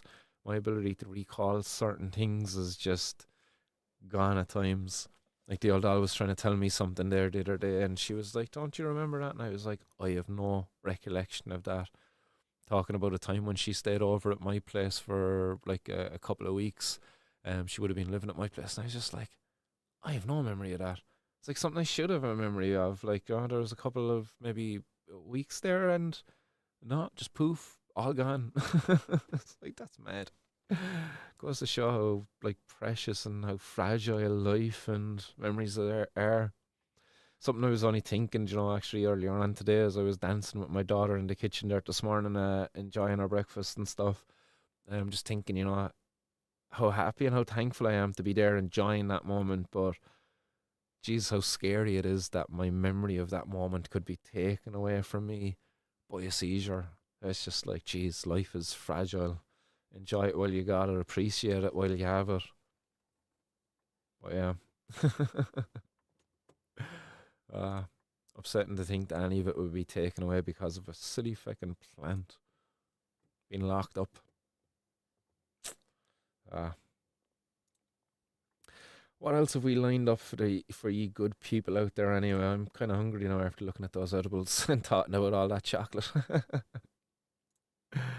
So we just left you there with Eleanor Sturco, that Canadian MLA, misinforming, misleading the public with some propaganda.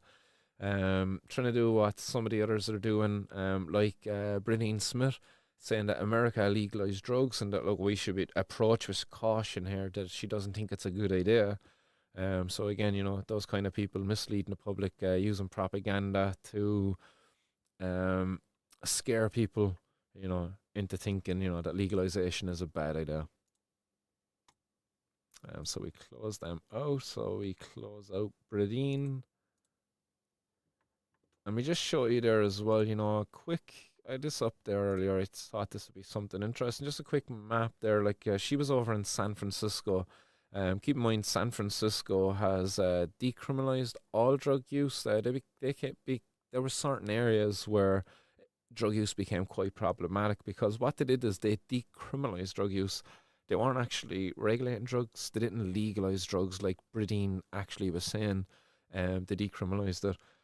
But like certain states across America, they still have cannabis illegal. They still have drugs illegal. Drugs are illegal in pretty much all of the states. Cannabis, though, however, is legal in quite a few. But just to list a couple, like Utah is medical only. Wyoming, completely illegal. Oklahoma, medical only. Kansas, illegal. North Dakota and South Dakota, medical only. Iowa, illegal. Wisconsin, illegal. Indiana, illegal. And Louisiana have medical access and decriminalised up to 14 grams only of personal possession. And that decriminalisation, actually, it isn't like that you be left go with your 13 grams if that's what you're caught with. The cop has to get out his scales and he weighs it and all of this. Like, mad to think that the waste of resources that goes there. But they actually give you a fine. They take the cannabis off you, I believe, and they give you $100 fine in exchange. So it's not truly decriminalised. It's just that you don't get a criminal sanction. It's just this fine, which probably leads to a criminal sanction if you don't pay that. And that way list is no way limited. There's probably other states there that I didn't get to when compiling this little list earlier, just to show that there is many states there where cannabis still remains largely illegal, which means in places like California here, over here on the west coast, is it? North, south, east, west? Yeah, the west coast of America. Other states out there are being used, or San Francisco, that state there, California is being used to grow cannabis now because it's a misdemeanor there. It's not a big criminal thing there, but because of it being illegal in other states, it's valuable there. So they use California as a place to grow it, and they export it there. So what Bradeen Murphy didn't including in her story there is, one, that look, hey, America didn't legalize all drugs. And two, because of other states actually keeping a prohibition in place, places like California actually see an increase at times in violent gangs coming in there growing cannabis. Again, there was a really good guy on the Joe Rogan podcast. He was Fish and Game Wildlife officer, I think is that the proper title for him anyhow. He was on the Joe Rogan podcast there a while back. Jeez, we're talking a lot about Joe this evening and his guests, but he was on it a good while ago and he talked about how he came across the Mexican cartel using public lands to grow cannabis. They were actually diverting rivers. That's how he came across them, I believe. Like, one of these creeks had dried up and he was kind of like, what's going on here? This shouldn't be dried up. And he followed the creek back along, and next he found, this hose, industrial piping, tubing, whatever, and he followed that along, and next he followed it all the way down to this massive cannabis grow that was there, and they figured out that it was actually the Mexican cartel. And now these guys, the Fish and Game Wildlife, who used to be just going out there to make sure you had your rod licenses and stuff like that, to make sure people weren't out there doing illegal hunting, these guys now have to go around armed with like AKs and assault rifles and all this kind of stuff, in case they come across these cartels out there in the forests. And they're only doing it because cannabis is valuable in these other places where it's still illegal. And that's still the main reason why it's been done there. The cannabis being grown in those places is most likely not being sold within California, where you're able to walk into a store and buy it quite cheaply anyway. So that's why I had that map up there, just to kind of give you a quick little rundown of those different states there within the US that still criminalise the use of cannabis. And one last headline, I believe, feed in, and that is it. Yes, one final headline. How long have we gone on this evening? And appreciate everybody's viewership there this evening. We've got 21 of you out there. Appreciate everybody out there in the hot box, guys. We'll wrap it up with the last headline here. And then we'll have a bit of a crack there with yourselves in the hot box before we sign off. We'll pack a bowl or two. I think my tea is gone. I wish I had a bigger cup there for me tea. I think I've talked about this cup there before. Like, this cup is actually amazing. Like there's a small drop of tea in there, and it's still warm 2.5 hours later. Go on, it's Contigo. The final headline there for you guys is coming out of Dublin. A cyclist was charged with possession after being stopped by Gardaí for running a red light. So this guy's definitely regretting running that red light. But this individual apparently was stopped by a reserve Garda who was out in foot patrol for ignoring a traffic signal. So this unfortunate cyclist ran at a red light. And the cops stopped them. As I said, I'm not driving there for the last couple of months, and as a result, I am cycling a lot more. I quite often do travel with joints in my pocket. Maybe I'm cycling with my backpack on me. And my backpack, like, it's no ordinary backpack. It's got a high vis vest over it, representing the Irish cannabis community. It's got a big tricolored cannabis leaf on the back of it, like it's high vis. So there's not denying like that there's some cannabis consumption going on. There's some association with cannabis there with this guy. Um, so there's no denying that. But I have broke a red light from time to time, but I do it with respect for other road users, for pedestrians. I don't just fly through a fucking red light. You slow down, you stop, and like if the green man is on, you just kind of roll on through. You don't knock people down. But this fella obviously just bayed on through, and no wonder he did. No wonder he did. That's quite a haul he has there. Close up there of the photo. Anyone out there in the hot box? I was trying to figure out what these things were down the bottom left of the photo. Anyone out there enlighten me as to what these things are? They got different colours, so I'm assuming like they're flavoured in some way. Like you got purple, is that like blackberry? Yeah, is it like a light green lime? Yellow for some lemon, orange, vanilla. Like anybody enlighten me as to what these might be? Obviously, you got your cannabis there, bagged up, ready to go. Individual wraps. What's in these? Like maybe 7 gram bags, half ounce there, maybe. Or would you think that's 7 gram and that's a 3.5? Or then we have some. We got. Are these pills? I think these are pills. I can't really see exactly. But this looks like powder in these other bags. But I think there might be pills inside in these ones. I don't know, these some empty bags then as well. You got some vapes here as well. Some vape carts there. Some empty baggies. So this guy got caught red-handed. Nice bit of cash there. So it's an unfortunate incident for this individual, but again, it highlights the dangers of prohibition. You know, you have a person going out there buying a bit of cannabis, but they could potentially be getting exposed to these other drugs. You know what happens when the person goes to get some cannabis, there's no cannabis there, and the person turns around and says, hey, do you want to try this other thing? Because it'll get you stoned anyway. Might be one of those vape carts, mightn't even have THC in it. It could be one of these other synthetic compounds that is floating around the place now. And are much more dangerous than cannabis, which has been used for thousands of years. And these synthetic compounds are new, and the long-term consequences using them are unknown.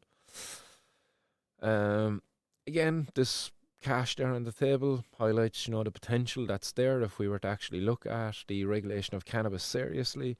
Not only can we create jobs, but we can create a lot of revenue there that can be used to better enhance our communities, to make them safer. And at the same time making our Gardaí more effective at policing. Says the incident took place at Drumcondra on Friday when the person on the bike was stopped by the Reserve Guard and Foot Patrol. They were then searched and the drugs as well as €2,000 in cash were discovered. The cyclist has been charged since, and a Garda spokesperson said the cyclist was stopped by the Reserve, blah blah blah. The individual was subsequently searched under the Misuse of Drugs Act and found to be in possession of various drugs and street deals valued at over €5,000, pending analysis as well as 2,000 in cash. Court proceedings are currently underway. So there you go. That is the final headline that we have there on the 420 news feed this evening. Absolute waste of time by the guards. At the same time that this was happening, somebody could be getting robbed, getting attacked further on up the road. Not to downplay the danger there associated with those other drugs. We did highlight that there a little bit earlier on in the show with the dangers of the synthetic opioids, the dangers of contaminated drug supplies, those fake Xanax pills and stuff like that. Those could potentially be those fake Xanax pills in those bags if they are to be pills. So fingers crossed, policymakers actually do take these recommendations seriously come the next governments, which hopefully we see sooner rather than later. What do people think out there? It seems like all the politicians are expecting an election soon. I'm expecting one very soon. What are we at now today? Wednesday? Let's hope to God. The election is always held on a Friday, isn't it? They always hold polling day on a Friday, I think. So let's hope that it's by Friday this week they call it. If they don't call it by Friday this week, I don't think they'll call it this side of the year. And what I've heard from Colin Burke, then I think they have to hold some by-elections first. Then, if that is the case, I think there's a by-election will have to be held sooner rather than later. I think he said there's a couple of by-elections have to be called if they don't call an early election. Again, someone out there in the hot box might know more about that than me. That's just going out my memory, and mine is rusty. It's a bit all over the place. Been really meaning to up the dose of essential fatty acids. They're the EPA, the DHA. Those are really good for the brain, cognitive health, and stuff like that. And I can certainly do with protecting the brain health there now at the moment. I've not had a seizure there now in the last 3 months, so onwards and upwards.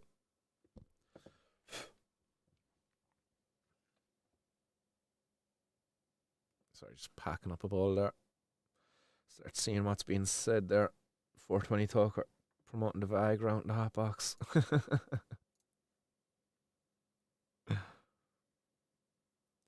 I'll never forget the first time I actually took Viagra.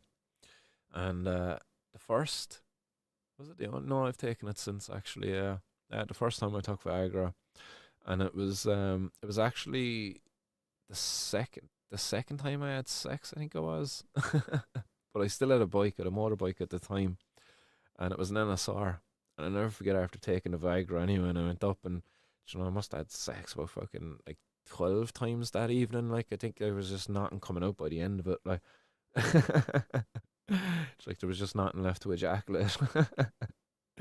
But it was mad powerful, like mad powerful stuff. Especially like when you're only 16 too, when you think about it.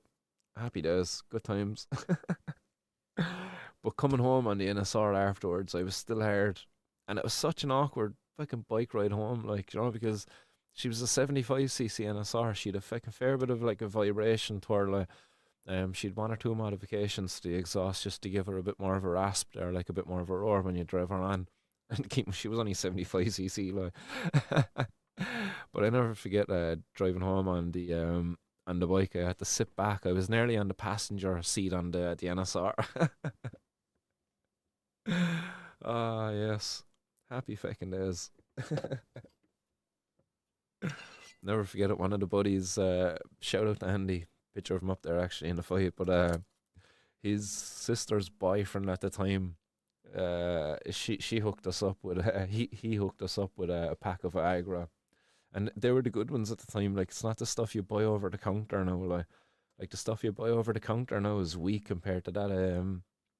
I don't know, was that like 2,500 milligrams or something, or was it 250 milligrams? She was powerful anyway, like, because I know the stuff you get over the counter now, it's not as strong as what you get prescribed.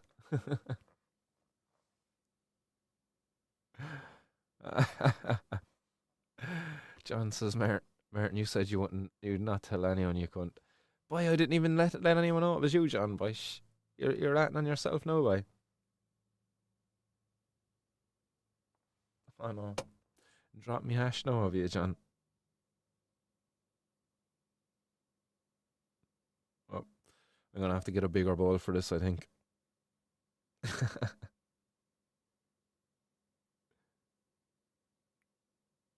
Oh, yes, there we go. That's enough hash for now because it's gonna fall out otherwise. Bogwan son, what's happening, Bogwan? Bogwan son says whatever it is, they're overestimated the value by 60%. Yeah, that's always the case, Bogwan. That person's selling it. They're going to base it on what the person would have sold it on, and that's if the person was absolutely ripping off everyone they sold it to. I believe they value it at €20 a gram. So €20 a gram means that they're doing 2.5 gram 50 bags. No one's doing 2.5 gram 50 bags, to be fair, like, unless they're selling Cali, and even then they don't even sell it in 2.5 gram 50 bags. You probably have to buy 3.5 grams off them for like €75 or something. But really, like, you want to be a proper fucking ripping people off, like.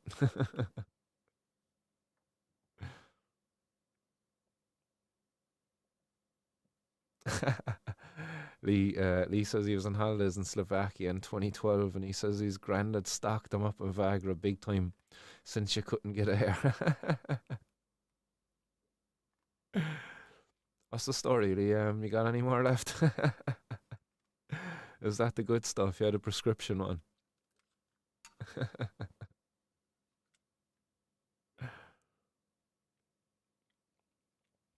Yeah, Lee talking about. I think that's something important to talk about. Actually, I think it's something I will cover. Actually, it's important to cover maybe in the next shows.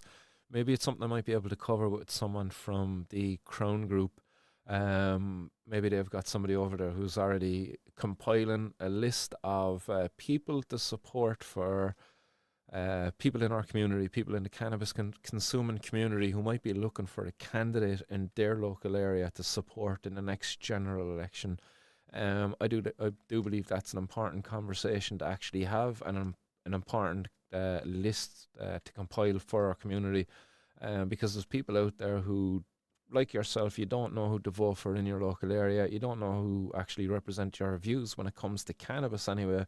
Not to look at any other issues there, but if we were just looking at cannabis and cannabis alone, yeah, the social dems, they're not bad. People before profit aren't bad. Solidarity aren't bad. Can't think of any others there now off the top of my head. But yeah. Gabberhead says, stories, shout out to Lawrence Martin and Lynn, please. There you go. Shout out to Lawrence Martin and Lynn. What's happening, Lawrence Martin and Lynn? We offer up a ball to Martin, Lawrence and Lynn there, will we too?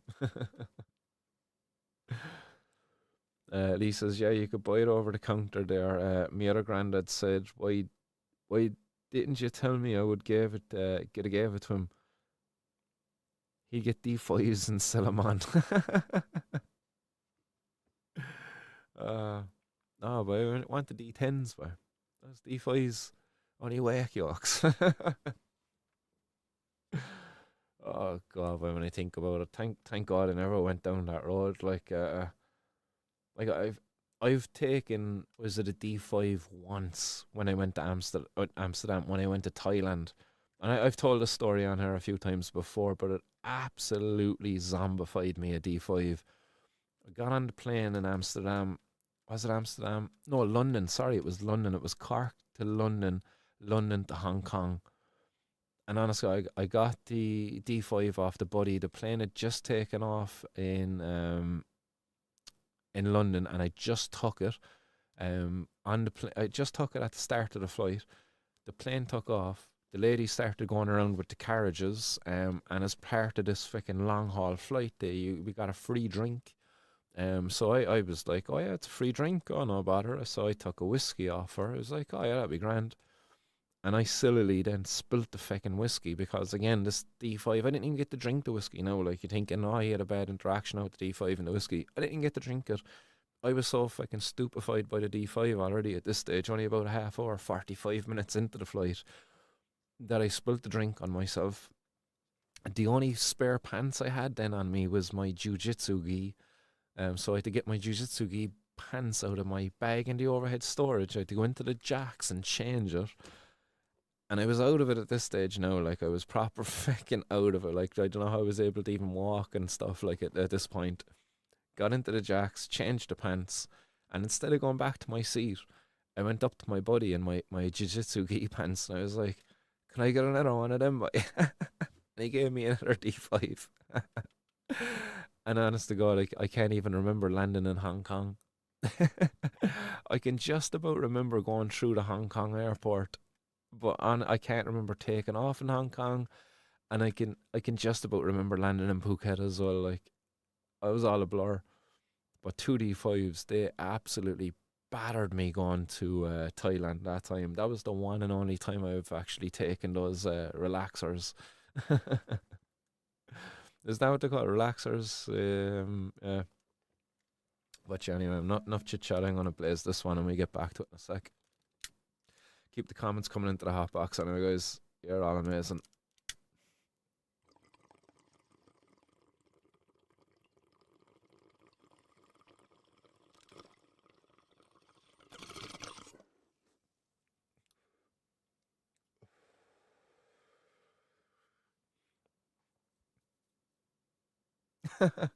Shit.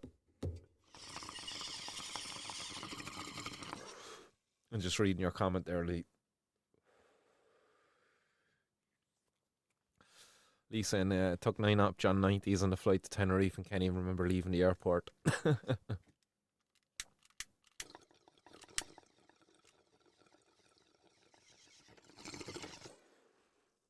But that's a lot, isn't it? Like 9?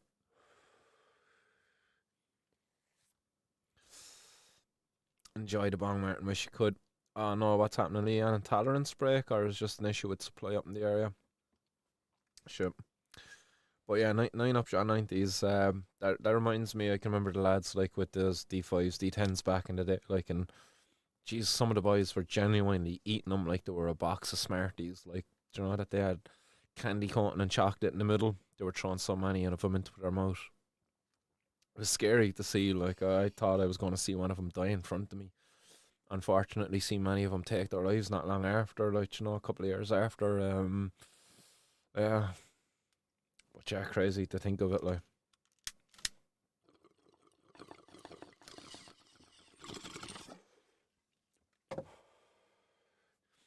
nice one, Johnny. Bye. All credit to the friendly grower out there. Absolute legend. Called up there yesterday. We got to bring him for a test drive. Was it yesterday or the day before yesterday? Even I think. Was it? It could have been yesterday actually. Yeah, it was yesterday actually. I think bank holiday Monday. It wasn't that day.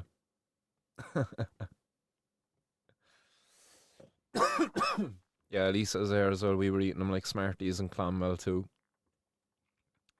Yeah, it was really scary to see, boy, because I suppose like cannabis to some of these like young lads, and that's what they were at the time, like young lads. We were only, geez, 15, 16, and it was scary to see by pills just being thrown down at that kind of rate. Because look, we were naive, like we were young, we were silly, we were fucking stupid, I suppose, really. As I said, thank God I was just about smart enough to avoid those. I did take some ecstasy pills afterwards because that wasn't just to get stoned. There was a different bit more of a buzz there to it. I never forget what my cousin said, the pills will get you stoned just like hash. I was like, no, I'll stick to the hash. Fuck it. Why do I need pills when I have hash? It's like, if they do the same thing, I prefer hash. I got lucky. That's all I'll say. I got lucky that was what I thought at the time. Um, yeah, just taking a break, Lee. Fair play.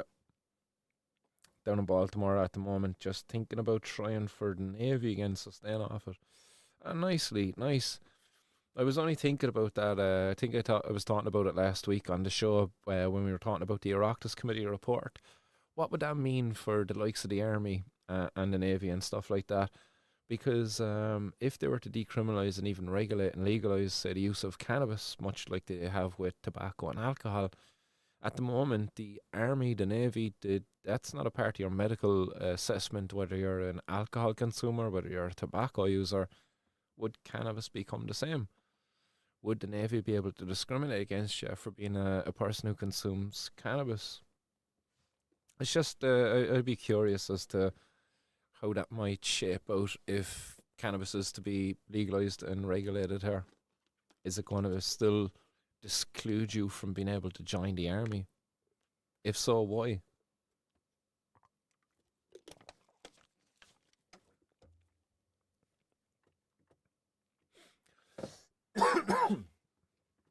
Oh, Susie, that hash can be a real long buster. Shite in the bucket, still playing with the duck and the fiddle.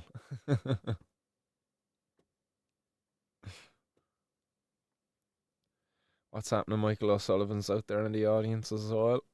Says, why is there all the time?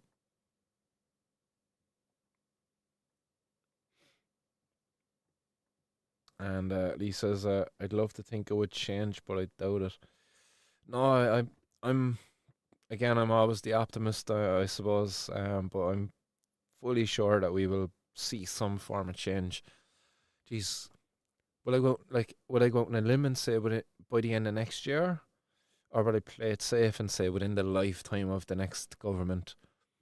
Like those are the two things. Like we'd be lucky if we see it by the end of next year, But surely we should see it by the end of the lifetime of the next government, which is about 5 years, 4 years. That's quite a bit of time to give them. I think you're being generous giving them that, like. But surely by the end of next year, we should at least see some form of decriminalisation, some effort to free up the courts of all these personal drug use and crimes, drug possession crimes, sorry. The use of drugs isn't illegal, the possession is.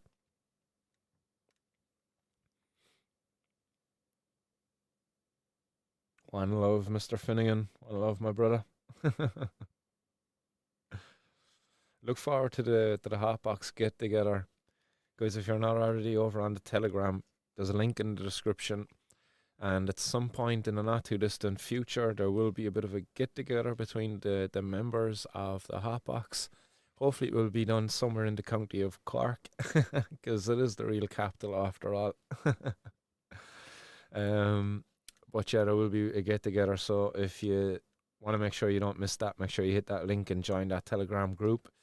And yeah, you learn more there. Great community of people over there. We're always having a crack. And if you're wondering what it is, it's just a place where, you know, if you're just sitting down, sparking up a doob, and, you know, you got a little bit of time to kill, and rather than go to the likes of Facebook, Instagram, X, and all of these places where you can be getting hit with a load of fucking toxic bullshit, people getting killed, you know, and all of this kind of mad stuff, because that's a lot of what I get over there anyway. Stay away from them. But you go to the Hotbox and you get a great community of people over there with a good positive vibe and a great crack. Bong one says, Abu Kerry's the kingdom. Up Cork Abu.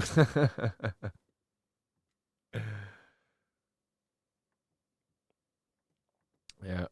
The best thing about Kerry is it's next to Cork.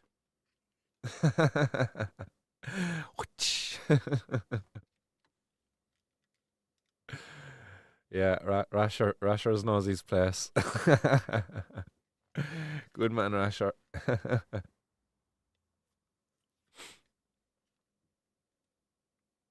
Can keep your capital.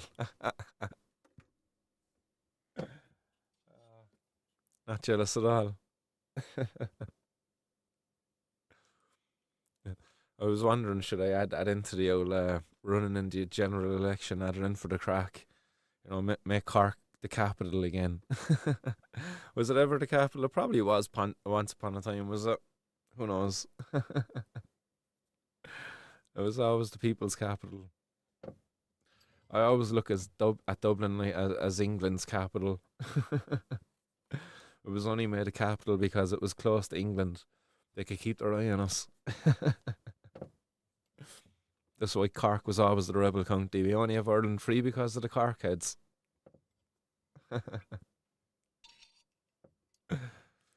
Jokes now, obviously, lads. Jokes. We're just having the crack.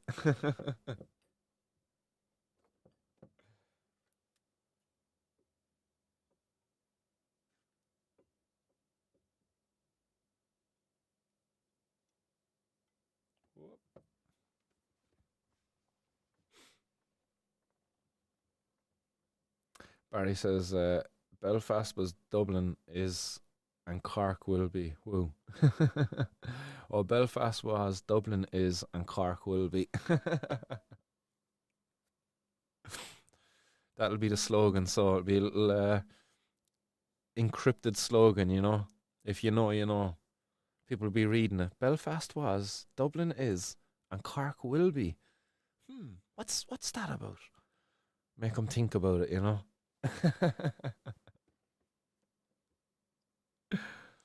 I was thinking of I've been doing a good bit of running here on the north side, getting out, exercising, as well as walking with the kids in the buggy and stuff like that. So I've been thinking about getting maybe a couple of t-shirts printed up, maybe some hoodies and stuff like that printed up with a couple of like Vote Martin Cannon #1 with a couple of slogans on them. And we've been toying around with a couple of ideas there over on the Hotbox. But yeah, that could be one.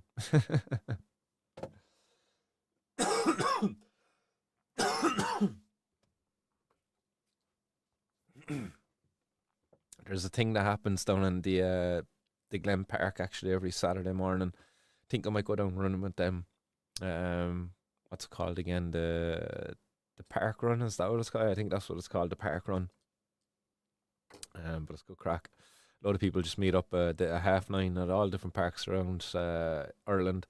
Even the UK, I think it's like a VHI insurance type of thing. But yeah, we done it there a few times. I think it's a good place to go canvassing.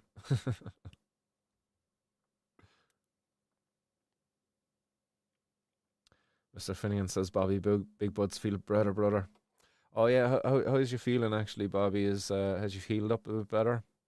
Hopefully that COVID still didn't rob you of your old taste and smell. I know I'd miss it if I was to lose mine right now.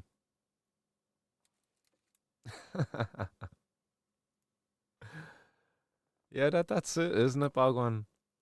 You know, I was always trying to explain that to my geography teacher as well. He was showing me this map of Ireland, and it was like all these other different counties and stuff, and I was like, no, like there's Cork, and then the rest of these places are not Cork.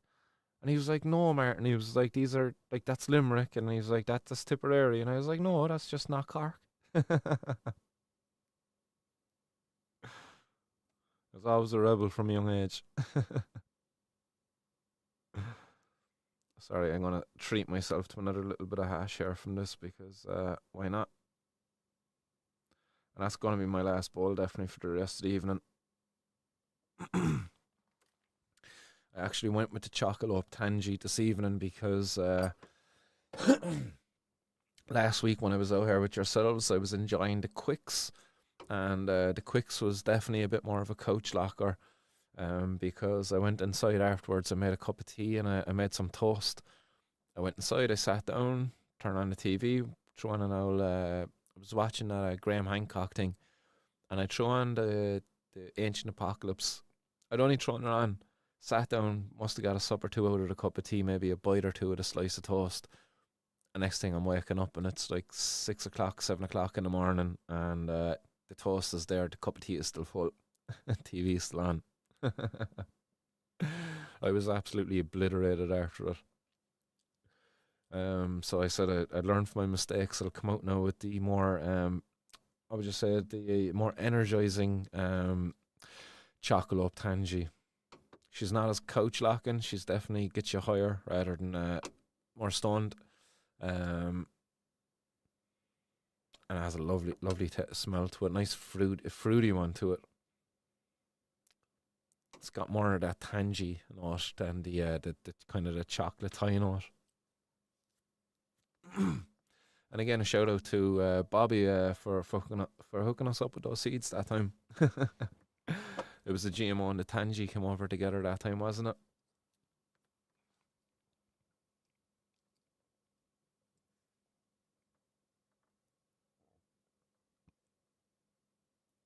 Rasher says, "Is there a north side, south side thing in Cork?"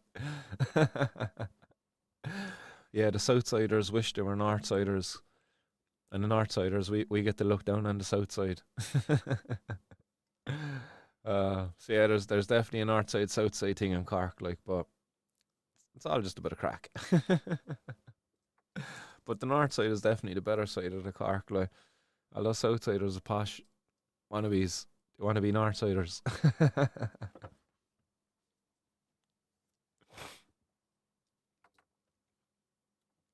But the south side has got some good traits or qualities as well, yeah. Shout out to Casa. It's not all bad out there.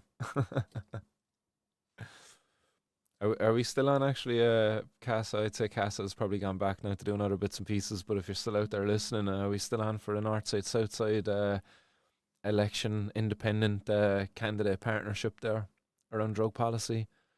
Be certainly up for having a chat there actually soon about that if at all possible. That'll be interesting. Myself running on Cork North Central and Casa de Strugas, Grams de Barra running on South Central. So we see what happens. Right, we're going to blaze this one up here anyway, and we'll start wrapping it up. So if you haven't already got your comments in there to the hot box, guys, get your comments in there. We'll get through them all there as we can, but we're going to hit this one first.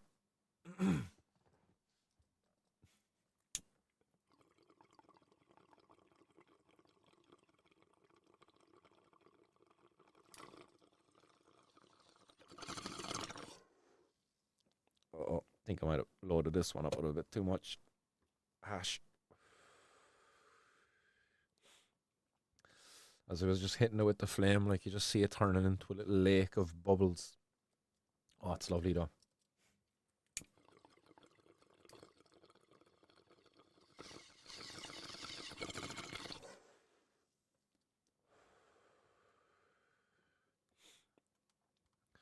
Michael O'Sullivan says, Fying.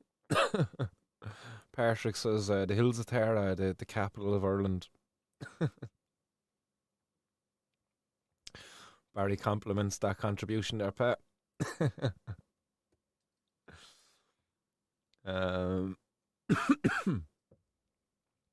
Bobby's thanking Johnny there as well for asking how he's doing. So far, so smooth, just a crazy headache.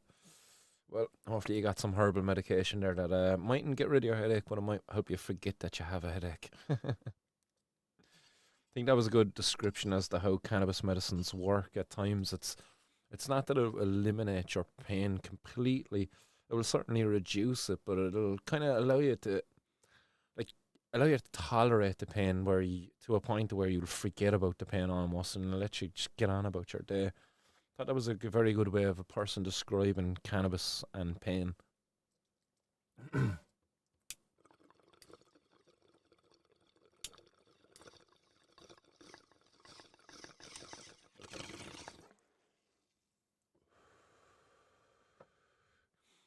Yes, there's Casa. Oh, on the tip. Casa, yeah, it's a good point actually to point out there now is that there is an open invite for everyone out there to run in the general election, even if you are a single issue candidate, to only run on drug policy reform and drug policy alone, just to have the cannabis consuming community out there better represented in the election. I would certainly second Casa's invite there for anybody out there to run. Easiest way to run, get 30 people in your constituency to nominate you. Well, that's not the easiest way, actually, it's the cheapest way. Otherwise, you have to put 500 quid up as a deposit. And to get your deposit back, you have to meet the quota.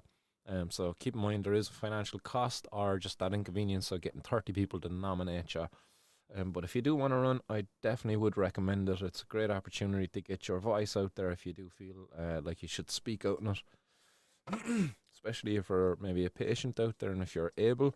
We definitely need more patients out there to be able to speak up. But you can totally understand why patients mightn't be able to do so.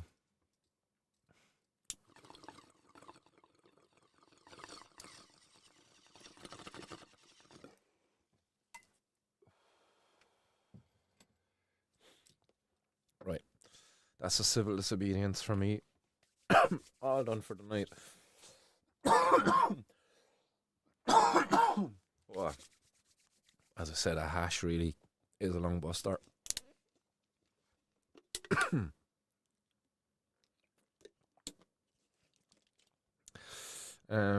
John says we all know the capital of Munster.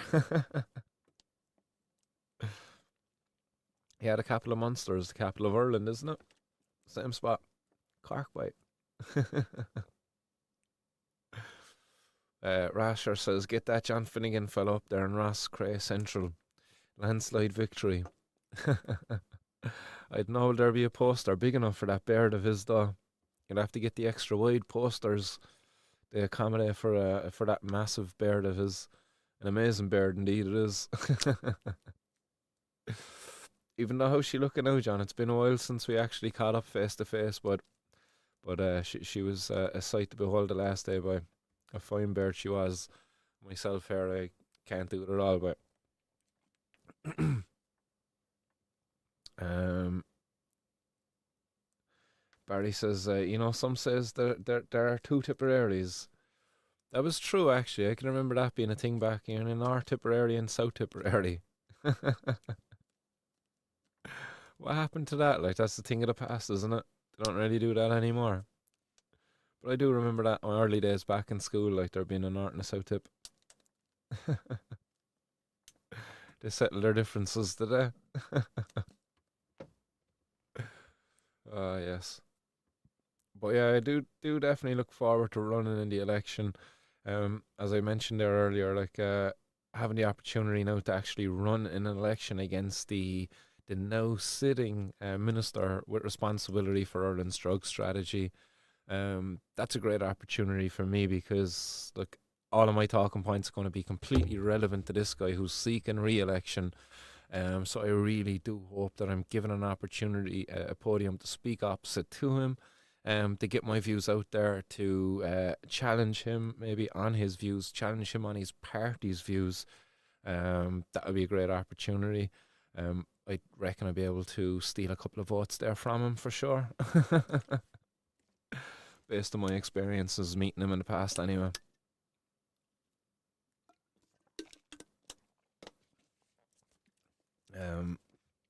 But yeah, that North-South Alliance will be a great opportunity as well there. That'll certainly draw attention if that happens, Casa.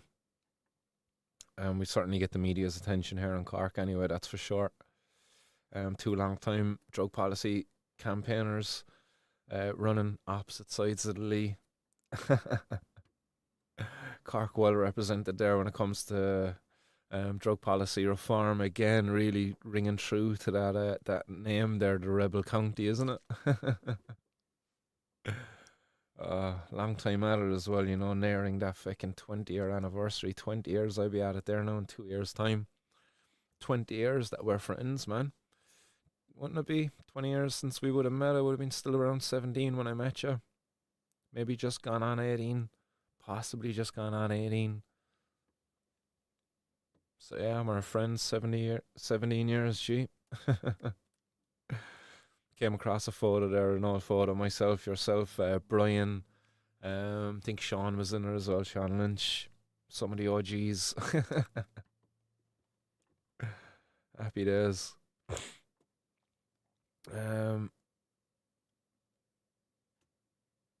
Lee here saying, politics is a funny thing. The right people don't seem to hold office. Best of luck, Martin and Casa. Nice one, Lee. Yeah, politics, man, it is.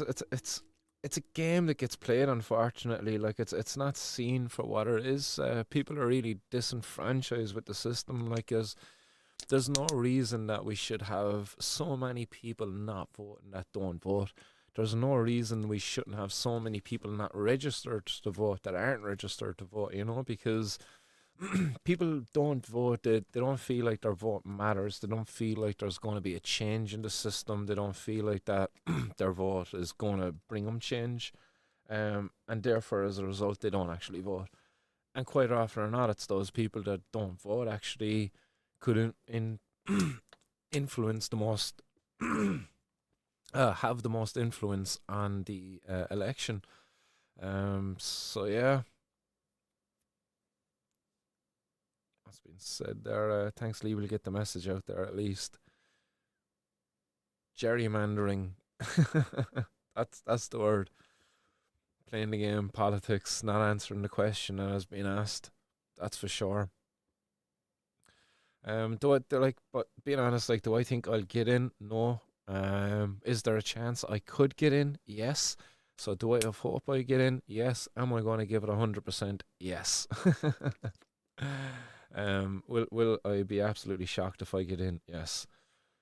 So Casa, I definitely think Casa, there's a high chance that I think if there's a chance that anyone could get in, I think Casa could actually do much better. I believe Casa's definitely much better spoken than myself at times anyway.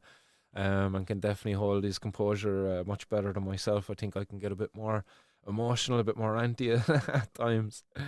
But yeah, there's definitely hope. There's more hope there if both of us are running anyway, North and South, that's for sure. What's that? Jan says, Martin, slow down, Art. It's spinning too fast. We'll make Cork capital of the earth, and once we get that done, then we'll slow down the earth for you, Johnny. Make the days a little bit longer, yeah? Or the nights a bit longer so we can stay in bed a bit longer.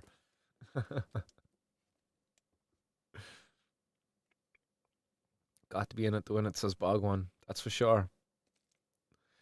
And Lee says, like you said before, local to D, do you favours and pull strings to get a vote. It's sketchy shit. And that's so true, Lee, man. You know, you see those photos that we went through there earlier from just Colin Burke's one social media account, but that's to be seen across all of those politicians' social media accounts now at the moment. All of them are out there engaging with people they wouldn't have been seen throughout the year, all the previous years of their time in government. They're getting out there now, interacting with them, finding out what they want. You know, what do you want? If I get it re-elected now, what do you want? And that's always the key thing. If I get re-elected, you know, what do you want? You know, next year, you know, when we're doing all of this stuff. Like, they'll go out there and kiss ass, like, get their photo taken. Like Colin Burke, he was out there at the HSC's drug thing. What was it called again? Their drug awareness, drug education thing that they were doing there again recently. Anyway, and he went out and he got his photo taken. Johnny goes out, gets his photo taken, gets it up there, gets posted on. And meanwhile, there's a policy there's a report that comes out recommending serious radical reform of our drug policy, repeal of a Section 3 personal use of personal possession of drugs charge. So that's massive. And he hasn't actually even commented on it. So I look forward to the election. I look forward to getting to highlight that to him.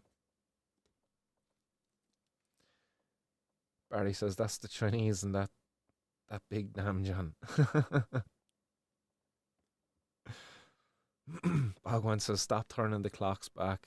The clocks going back was great, but I used to love that. I loved it getting darker earlier. That was good crack back in the day. Street lights coming on and still being out with your friends. Playing hide and seek at night. Not hide and seek, manhunt. That was it, boy. Manhunt up in the house and estate up in Kinvara.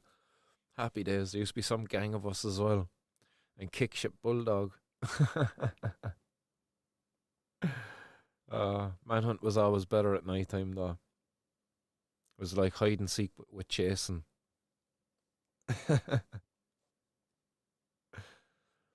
Lee played a bit of Manhunt as well, yeah. Ogwan says it was called Foxes and Hounds. As she cultures, yeah. Countryside boys, the Foxes and Hounds.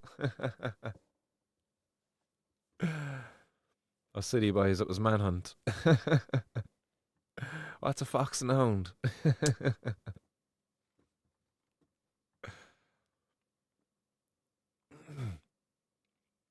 He says, me nan would vote for a local Fine Gael because he done some work in our council house.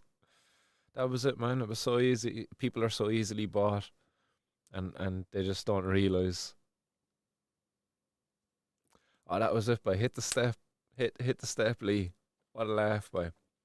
What a laugh. Kids don't know what they're missing out in these days, you know? Like the hours of fun you'd have, like literally just going out and trying to step or throwing a ball across the road at each other, hitting the step. Tip the can, boy. Decent. Hadn't heard of that one in a long time. Tip the can. Jesus, all coming back now.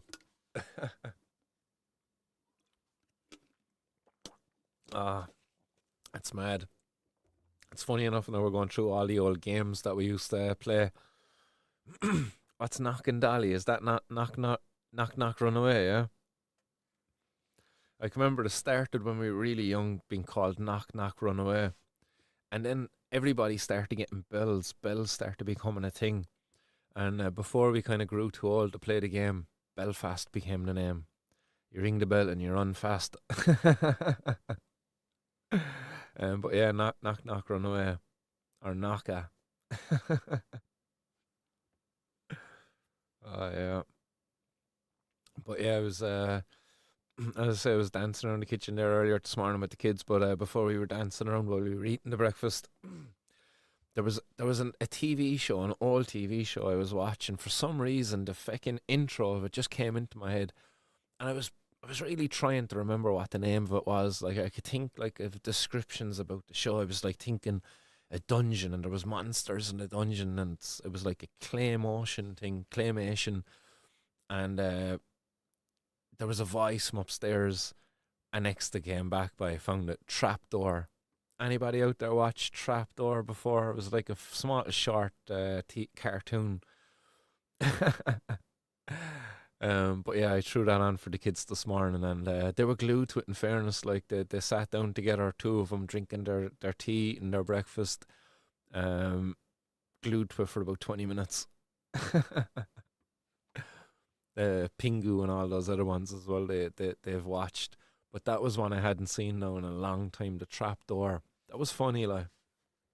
There was a few bits on it there now this morning. I was kind of saying, "Geez, I don't know, but you get away with that today on today's fucking PC world." Yeah, that's right, Barry. Fuck, when you think about it, geez, you get locked up for some of those games now. You certainly would, boy. If they seen us out there now playing Kickship Bulldog or Butcher, whatever you wanted to call it, like you run from one side of the green to the other. It would start with one person being on, and you grab people. You always go for the weakest first. You increase your numbers. You didn't bother wasting your time going for the fastest or the strongest. Slowest and the weakest first. Oh god, the tactics in that game. Happy fucking days. Oh yes. But yeah, the kids today, they don't realise what they're missing out on by on these games. Like, tip the can now, hide and seek, like hit the step, manhunt. Jeez. But it's true, like if they seen us playing that game now, even like not even knocking at people's doors and running away, but just that one, like Kickship Bulldog Butcher, like there'd be somebody take a video of you and put it up on the thing and be like, "Oh geez, look at these kids now and how they're behaving," or something, like, there'd be some fucking Karen over on Facebook like giving out about you. No offense to any Karens in the audience.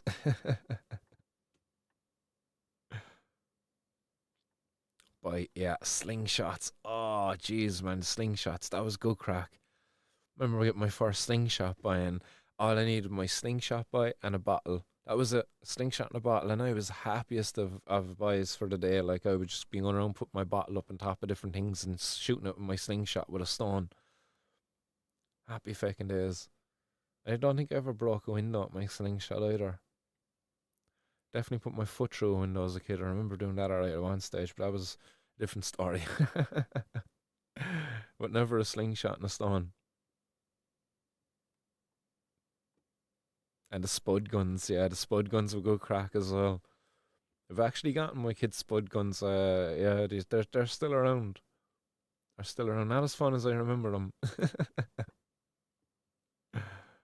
Oh, lads, really going down memory lane here now. Yeah, I can remember Black Widows. All right, I can remember getting it my later years. It was like a slingshot, like, and I had a whole thing that came down your arm and everything, like. Fucking thing would stretch by, seriously.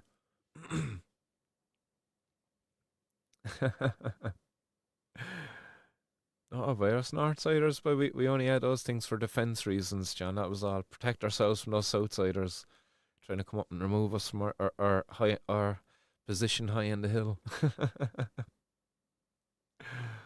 We needed those slingshots to keep them down off our hill. The ones with clothes pegs, and rubber bands. I definitely remember making it with paper and rubber bands. That was in the school days, though. Yeah, in school days, like, you fold up a piece of paper, and lads, believe me, like, with an elastic band and a piece of paper, like, I remember, like, in secondary school, it was actually. Shout out, like, should I name the person? No, I won't even name the person, like, but Jesus, if this person ever was to hear this and come across this, like, I remember forgetting, it was in first year, and there was this one particular girl, like, and we were always having the crack, like, she was almost like one of the boys, always having the crack, and we were messing, me and the lads, with the elastic band and the paper and stuff. And I never forget, like, we had the paper folded up, like, and the paper, like, you get it super hard when you really fold it up. Like, and me and the lads were shooting at each other, and one of us shot it at one's fucking arse, like, and like it hit, like, and it hit perfectly, like it was just a fine connection, like. And like she showed us afterwards, like, that she had a massive bruise on her arse over it hitting her arse, like the piece of paper, like, oh shit. But yeah, stuff you get arrested for these days. uh,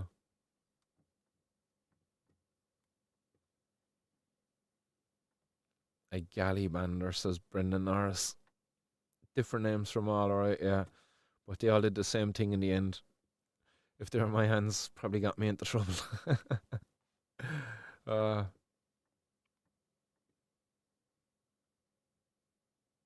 Rubber band guns, yeah, great crack.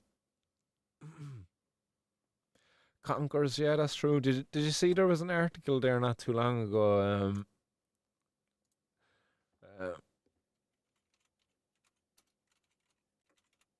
Let's see if I can pull it up here. There it is. Like, did you ever see such a thing? Hello, ads. Drive on, lads. We can kind of still see it there, can we? World Conquer. You can see that there. World Conquer Championship under threat after unseasonal high winds felled the horse chestnuts a month early. That's gaslight. I mean, pity, and I'm like, I feel sorry for him, but it's just hilarious. I never thought that there was actually a World Conquer Championships. Like, that blew my mind. Never mind the fact that there was a shortage of conkers this year. Is there another one? Look, and then there's climatic. Yeah, there's another article here by BBC. Look at you, man. There's a fine pair of conkers he has. James Packer, the championship chairman, with his secret weapon for this year's event. He's 2 massive conkers.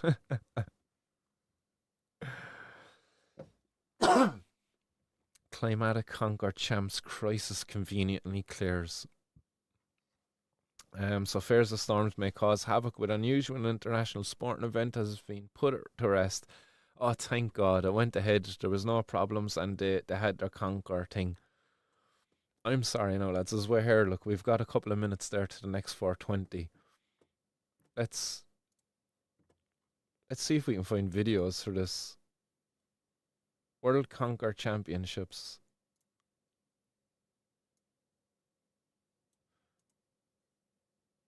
Oh, go back.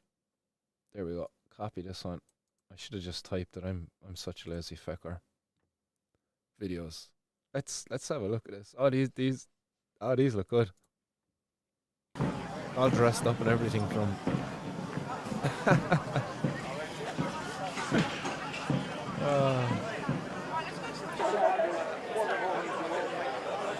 bet you both worn out, aren't you?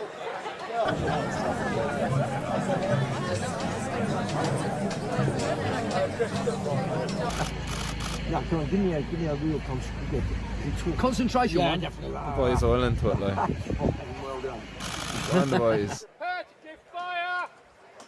It's a pity, like, that something like this will like die out, like, really. You know?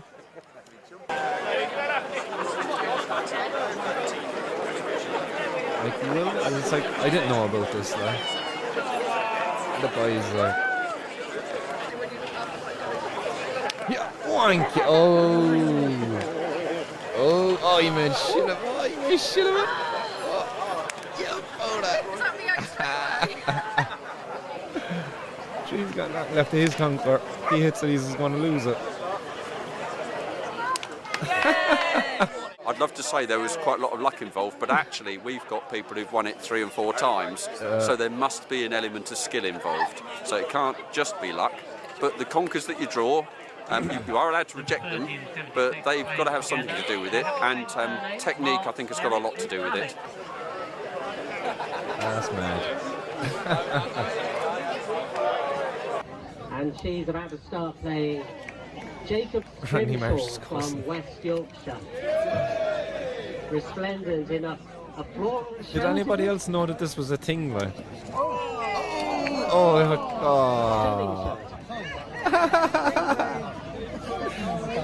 he bait the old lady, that's lousy. She even got on her special coat. Oh.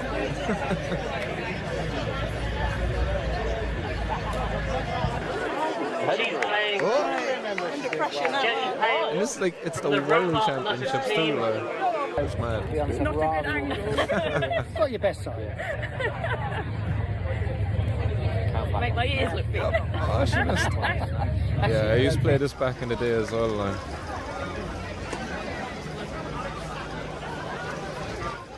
But like, I don't think I've seen kids around the place playing it, like. Like, it is sad, like, it's a dying thing. Like, I don't think I've actually seen kids picking up conkers. Like, I can remember back in the day, like, Jesus, we used to have a rake of conkers. Like, I'd be getting killed because of how many conkers we used to have. There used to be a place out the road, out the back of the scrapyard, and I had a big conker tree out there, like, and you go out there, like, and you get the conkers from it, like. That was a big, massive one, like. Good crack. Good memories. It was a pity many kids, they won't have those memories now. Like, their memories of being a kid is going to be sitting in front of a fucking screen for the most part for a lot of them. I think about how much time we might have spent outside versus how much time the kids actually spend outside today. Like, jeez. It's scary how much that has changed. Like, young kids. Man, I was, like, when I was living up the Glen, we were about, like, 4 or 5. We were outside playing, happy days. Kids now, 4 or 5, can you let them out playing?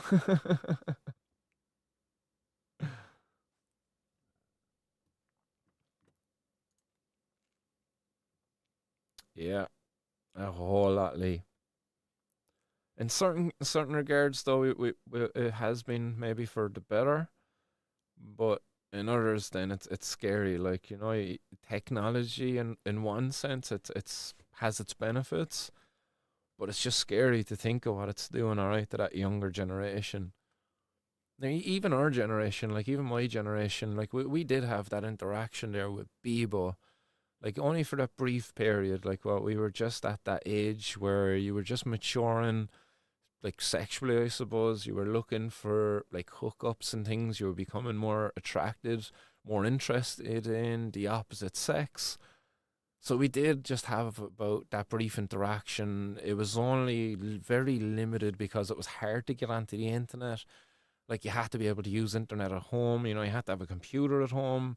It wasn't a case of just pulling a phone out of your pocket, you know. It's just crazy, all right, to think how different it is and how much influence it has on them from such a young age. Like my 11-year-old, like when I think about it, you know, I didn't have the internet at that age still, at 11. Like, no, it was definitely a little bit older. Yeah. And I was into computers back then too, when I think of it, like. All right, we're definitely going to start signing off here in a sec. I'm going to let that video play away there for another second or two in the background. But what I did spot there as well is 2 minutes to the next 420. Nome, Yakutat, Anchorage, Pitcairn Islands. Anchorage is Alaska. I know that one. Nome, somewhere in Canada, I'd say. Maybe in someone's garden. Hey. Get it, garden Nome. Sorry, I'm going to leave myself out yet again.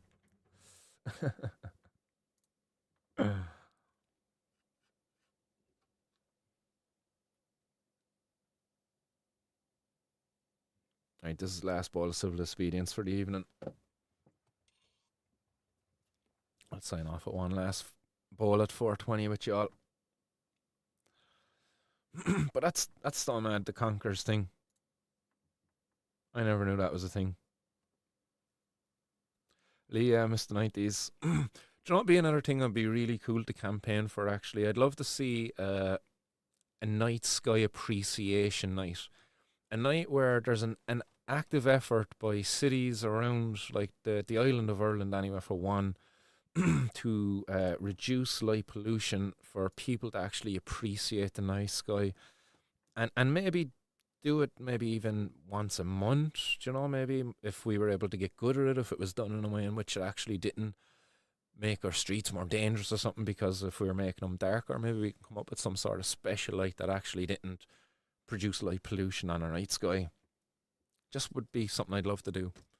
Anyhow, 5 seconds, last ball. 3, 2, 1. Way.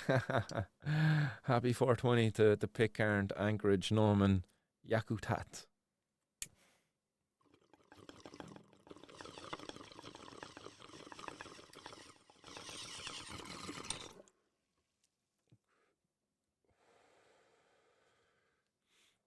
What do we live for if not to make life less difficult for each other? T.S. Eliot.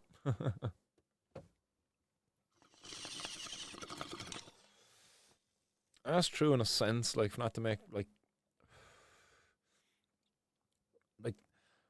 to make like difficult for a person is not always a bad thing as such. Like you don't always want to make it easier.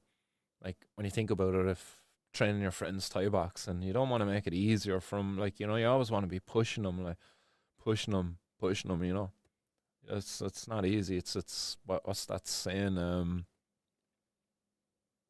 Soft hands won't mold clay, or something along those lines. Yeah. Yeah, sometimes those I read those sayings and try to make sense of them. So yeah, there we go. Final ball of civil disobedience. You got 3 hours out of me tonight, guys. That is a good stream. Nice one. Appreciate everybody's viewership there this evening. It's amazing to have so many of you sticking around till the end of the show. 3 hours. There's commitment. Yeah, 3 hours, 3 minutes. Absolute legends, every one of you out there. What are you saying? Let's see what you're saying in the hot box there before we actually sign off. Casa says, in Sedona, Arizona, it's prohibited to have lights after 10 p.m., but that's 5,000 foot high. Yeah, that's an interesting one, all right. I wonder, is there something that could be done that could reduce, like, light pollution without having to actually, say, turn off street lights? But yeah, I see it big time there down in the Glen when I'm going walking in the Glen with the dogs. If I go down before 10 o'clock, actually, the local AstroTurf pitch would be open, and as soon as that place closes, then once they turn off their floodlights down there, it's just such a better experience walking down there and getting to see the night sky. It's mad the difference it can make. Barry will probably second that. Barry says Pitcairn is a mad gaff. Where is that? Is that some place in Mexico or something like that? Where's Pitcairn? You got me curious now.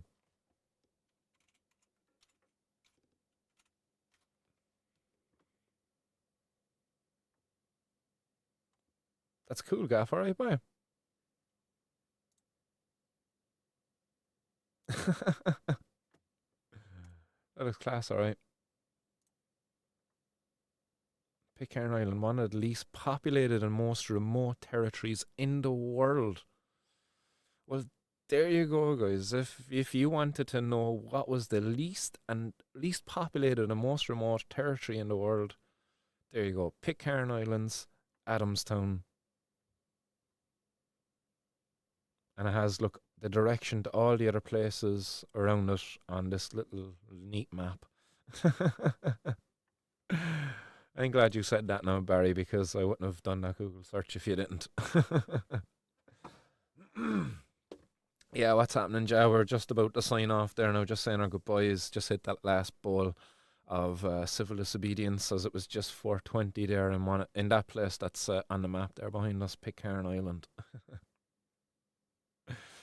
Bogwan says, love the constellations. Think I showed you the app I have with all the galaxies and stars, etc. Nothing more curious than the universe and the wife. But I think we actually have it there, do we? There we go. That was you, Bogwan.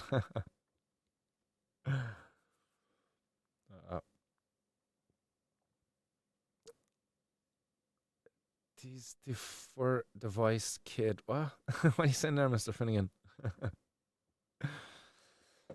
Did you drop the phone? Lee says thanks for the stream as always, love you, and thanks to the sound skins in the chat. Yeah, guys, it has been, and girls, it's been an absolute pleasure. Happy birthday again to Ma, even though it was your birthday yesterday. But it has been a pleasure, guys and girls. Nice one for all the comments, contributions, likes, shares, and all of that fun stuff.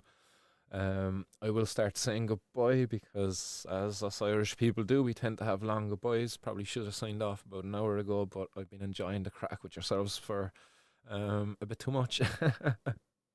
World Conquer Championships, huh? Who would have known? I certainly didn't. But yes, anyhow, guys, girls, good night. God bless Shlynta. Keep her lit. Much love. Peace. Happy Halloween, actually. Yes, happy Halloween. It is is it the Day of the Souls, Day of the Dead, or something like that? Yes. Everybody out there, enjoy it. Don't eat too much candy. But Shlanta, guys, keep her blazed. Good night.